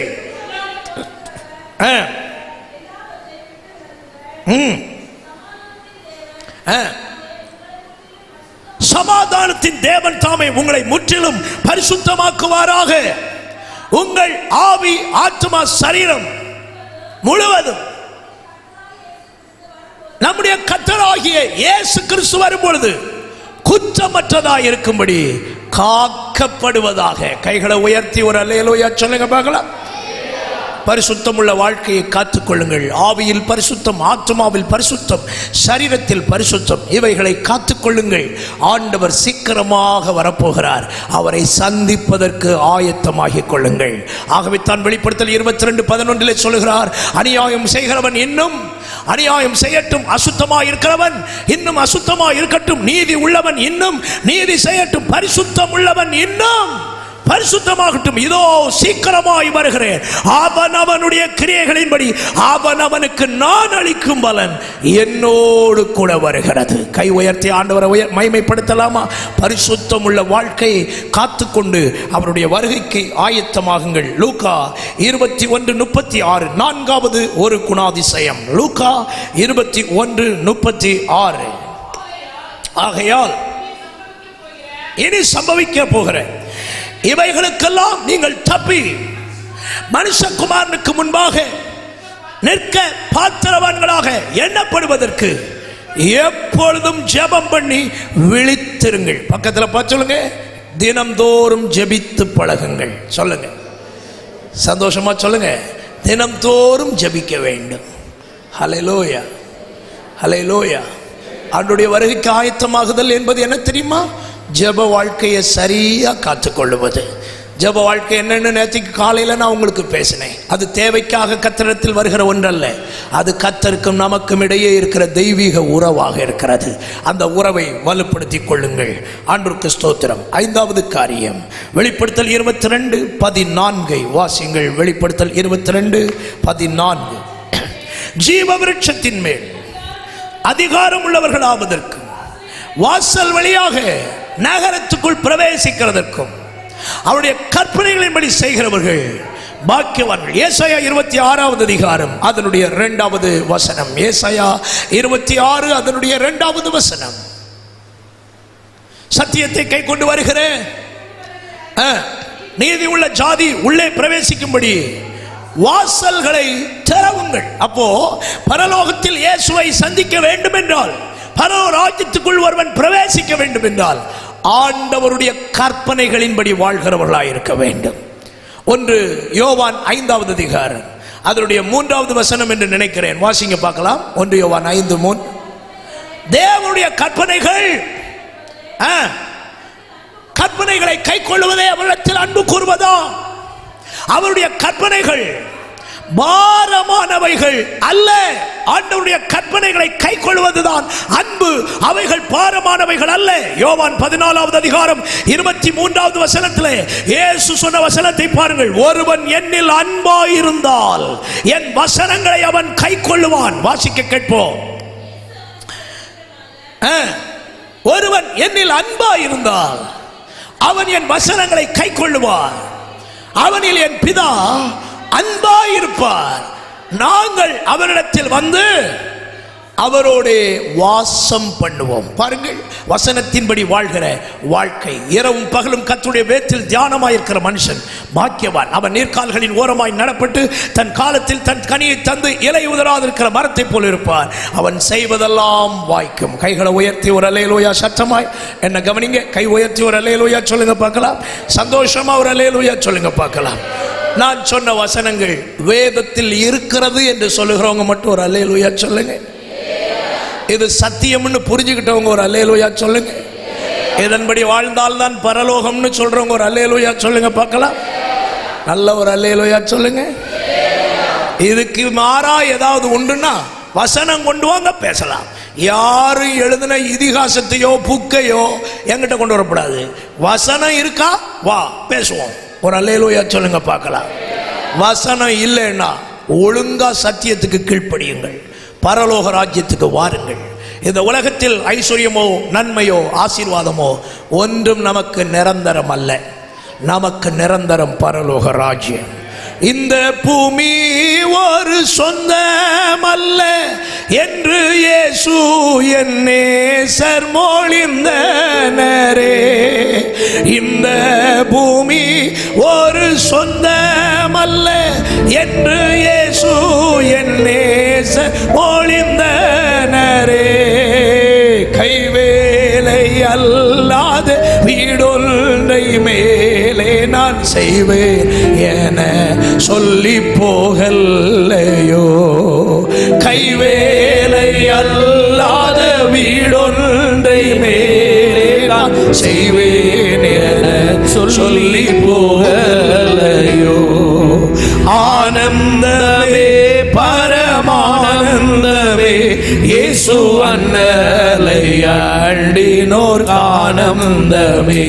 இயேசு அண்ணலை அண்டினோர் கைகளை தட்டி பாடலாமா? ஆனந்தமே பரமானந்தமே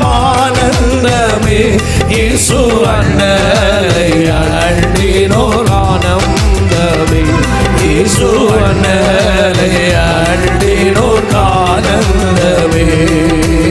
இந்த பூமி ஒரு சொந்தமல்ல என்று இயேசு என் நேசர் மொழிந்தனரே. இந்த பூமி ஒரு சொந்த கையை தட்டி பாடுங்கள் சத்தமா. இயேசு என் நேசர் மொழிந்தனரே. இந்த துன்பமும் இயேசுவின் தொண்டர்க்கு இங்கே பங்காய் கிடைத்திடினோம். இங்கட்டு துன்பமும் இயேசுவின் தொண்டர்க்கு இங்கே பங்காய் கிடைத்திடினோம். ஆனந்தமே பரமானந்தமே இயேசு அண்ணலை அண்டினோர் ஆனந்தமே. இயேசு அண்ணலை அண்டினோர் ஆனந்தமே. கூடார வாசிகள் ஆகும் நமக்கிங்கு வீடென்றும் நாடென்றும் சொல்லலாமோ. கூடார வாசிகள் ஆகும் நமக்கிங்கு வீடென்றும் நாடென்றும் சொல்லலாமோ. கைவேலை அல்லாத வீடொன்றை மேலே நான் செய்வேன் என சொல்லி போகலையோ. கைவேலை அல்லாத வீடொன்றை மேலே நான் செய்வேன் என சொல்லி போகலையோ. ஆனந்தமே பரமானந்தமே இயேசு அண்ணலை அண்டினோர் ஆனந்தமே. இயேசு அண்ணலை அண்டினோர் ஆனந்தமே. இயேசுவே சீக்கிரம் இத்தரை வாருமே ஏழை வெகுவாய் கலங்குகிறேன். இயேசுவே சீக்கிரம் இத்தரை வாருமே ஏழை வெகுவாய் கலங்குகிறேன். என்னே சத்தன்முக ஜோதியே அல்லாமல் இன்பம் தரும் பொருள் ஏதும் இல்லை. என்னே சத்தன்முக ஜோதியே அல்லாமல் இன்பம் தரும் பொருள் ஏதும் இல்லை. ஆனந்தமே பரமானந்தமே இயேசு அண்ணலை அண்டினோர் ஆனந்தமே. இயேசு அண்ணலை அண்டினோர் ஆனந்தமே. கைகளை தட்டி ஆண்டவருக்கு ஒரு நல்ல அல்லேலூயா செலுத்தலாமே. நல்ல சந்தோஷமாய் ஆண்டவரை மகிமைப்படுத்துங்கள். ஹல்லேலூயா. கை உயர்த்தி ஆண்டவருக்கு ஒரு அல்லேலூயா சொல்லுங்க. உங்களை எல்லாம் பார்த்தது எனக்கு ரொம்ப சந்தோஷம். உங்களோடு நின்று ஆண்டுடைய வார்த்தையை பேசினது எனக்கு கிடைச்ச பெரிய பாக்கியம் என்று எண்ணுகிறேன். சந்தோஷம் உண்டுன்னா ஒரு அல்லேலூயா சொல்லுங்க. கர்த்தர் உங்கள் எல்லாரையும் ஆசீர்வதிப்பார். நீண்ட வருடங்களுக்கு முன்னே பார்த்த முகங்கள் திரும்ப பார்க்கிற ஒரு பாக்கியம் எனக்கு கிடைத்தது. தொடர்ந்து கர்த்தர் உங்களை ஆசீர்வதிக்கட்டும். எல்லாருடைய குடும்பங்களையும் கர்த்தர் சந்தோஷமாய் வாழ்ந்திருக்க பண்ணுவாராக. உங்களுக்கு எல்லா நன்மைகளையும் ஆண்டவர் தாராளமாய் தருவாராக. இந்த பட்டணத்தில் நீங்கள் வாழ்ந்து சுகமாய் இருப்பீர்களாக. ஒரு ஆமேன் சொல்லுங்க பார்க்கலாம்.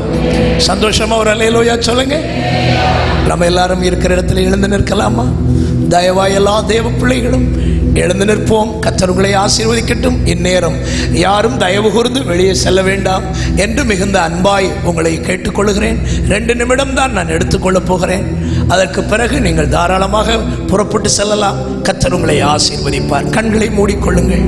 வலது கரத்தை உயர்த்தி ஆண்டவரை பார்த்து ஒரு வார்த்தை ஜெபம் பண்ணுங்கள். கர்த்தாவே, நான் விட வேண்டியவைகளை விட்டு என்னுடைய மனதிலே காணப்படுகிற சில சட்டதிட்டங்களை எல்லாம் நான் விட்டு சத்திய வசனத்துக்கு கீழ்ப்படிய விரும்புகிறேன். எனக்கு பரலோகம் வேண்டும். நான் பரலோக ராஜ்யத்துக்கு சொந்தக்காரனாக மாற வேண்டும்.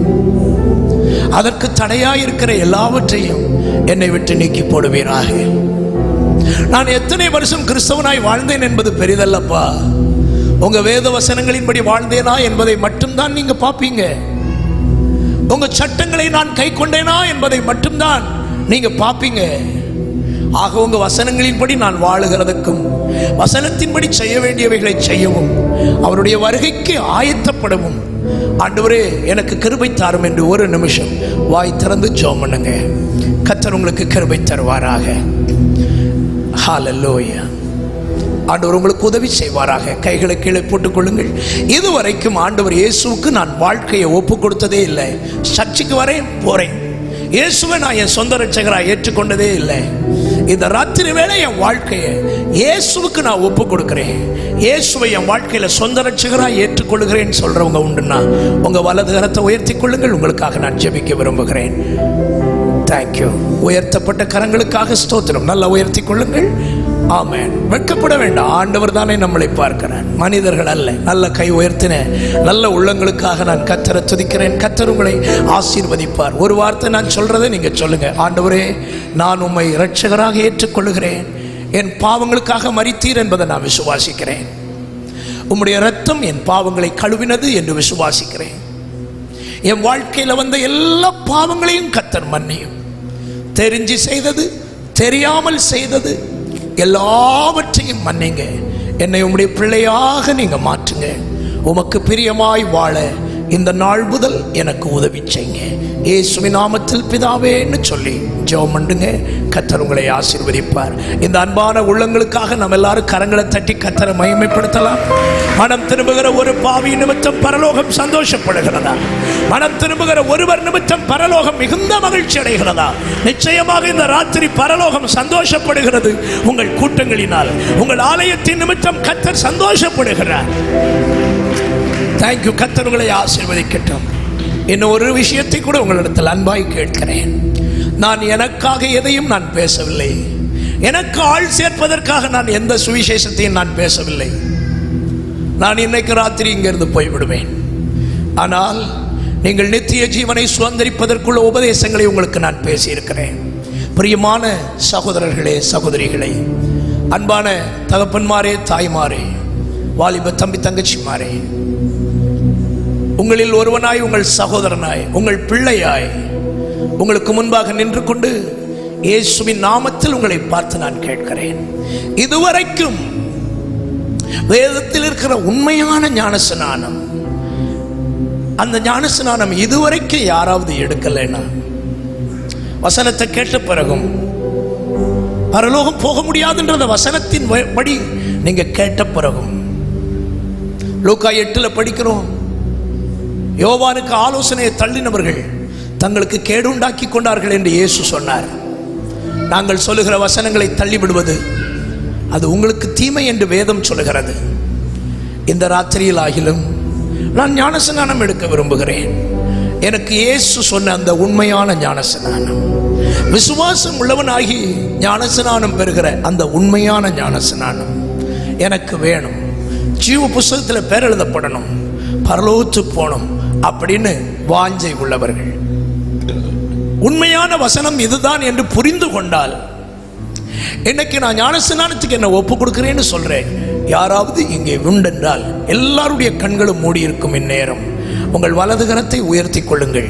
உங்களுக்காக நான் ஜெபிக்கிறேன். கர்த்தர் உங்களுக்கு தருணங்களை ஏற்படுத்தி தருவார். நல்ல கைகளை உயர்த்தி கொள்ளுங்கள். Thank you, thank you. Amen, hallelujah. சந்தோஷம். அநேக கரங்கள் உயர்கிறதை பார்க்கிறேன். நல்ல கை உயர்த்துகிற ஆண்டுடைய பிள்ளைகள் நல்ல கை உயர்த்தி கொள்ளுங்கள். கர்த்தர் உங்களை ஆசீர்வதிக்கட்டுமே. ஆமென், ஹல்லேலூயா. ரொம்ப சந்தோஷம், ரொம்ப சந்தோஷம். அநேகரை கர்த்தர் இன்றைக்கு எழுப்பி இருக்கிறார். மிகுந்த சந்தோஷம். நீங்கள் எல்லாரும் கர்த்தரால் ஆசீர்வதிக்கப்படுவீர்களாக. ஆமென், ஹல்லேலூயா. கர்த்தர் உங்களுக்கு கிருபை தருவாராக. கை உயர்த்தின நீங்கள் எல்லாரும் அடுத்த படிகளுக்குள் வாருங்கள்.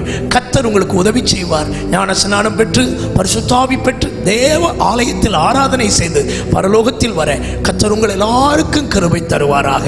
மற்றவர்கள் எல்லாரும் இந்த ஆத்துமாக்களுக்காக கைகளை தட்டி கர்த்தரை ஸ்தோத்திரம் பண்ணுங்க பார்க்கலாம். ஆமென், ஹல்லேலூயா. கர்த்தர் நல்லவர், கர்த்தர் நல்லவர். ஆமென். நல்ல வாய்களை திறந்த ஆண்டவரை ஸ்தோத்திரம் பண்ணுங்க. ஹல்லேலூயா. நன்றி, நன்றி. ஏமேஜன் ஏ ஹல்லேலூயா. நல்ல கை தட்டி கர்த்தரை துதியுங்கள். ஹல்லேலூயா. சத்திய வாக்கை நம்பியே வா, நித்திய ஜீவன் உனக்களிப்பார். சத்திய வாக்கை நம்பியே வா, நித்திய ஜீவன் உனக்களிப்பார். உன் பேரை ஜீவ புஸ்தகத்தில் உண்மையாயிருந்து எழுதிடுவார். வருவார், தருணம் இதுவே, அழைக்கிறாரே வல்ல ஆண்டவரே சுமனை. வருவாய், தருணம் இதுவே, அழைக்கிறாரே வல்ல ஆண்டவரே சுமனை. வாழ்நாளை எல்லாம் வீணாடாய் வருத்தத்தோடு கழிப்பது ஏன்? வாழ்நாளை எல்லாம் வீணாடாய் வருத்தத்தோடு கழிப்பது ஏன்? வந்தவர் பாதம் சரணடைந்தால் வாழ்வித்து உன்னை சேர்த்துக் கொள்வார். வருவாய், தருணம் இதுவே, அழைக்கிறாரே அல்ல ஆண்டவர் இயேசு அண்டை. வருவாய், தருணம் இதுவே, அழைக்கிறாரே வல்ல ஆண்டவர் இயேசு அண்டை. தீராத பாவ வியாதியையோ, மாறாத உந்தன் பலவீனமோ, தீராத பாவ வியாதியையோ, மாறாத உந்தன் பலவீனமோ, கோர குருசில் சுமந்துதித்தார், காயங்களால் நீ குணமடைய. வருவார், தருணம் இதுவே, அழைக்கிறாரே வல்ல ஆண்டவர் இயேசு அண்டை. வருவாய், தருணம் இதுவே, அழைக்கிறாரே வல்ல ஆண்டவர் இயேசு அண்டை. வருவாய், தருணம் இதுவே, நல்ல கைகளை தட்டி வாய்களை திறந்து ஆண்டவரை உயர்த்துங்கள். கர்த்தர் உங்களை ஆசீர்வதிப்பார். அவருடைய வருகைக்கு உங்களை தகுதியுள்ளவர்களாய் மாற்றுவார். கிருபை உங்கள் மேல் வெளிப்படுவதாக.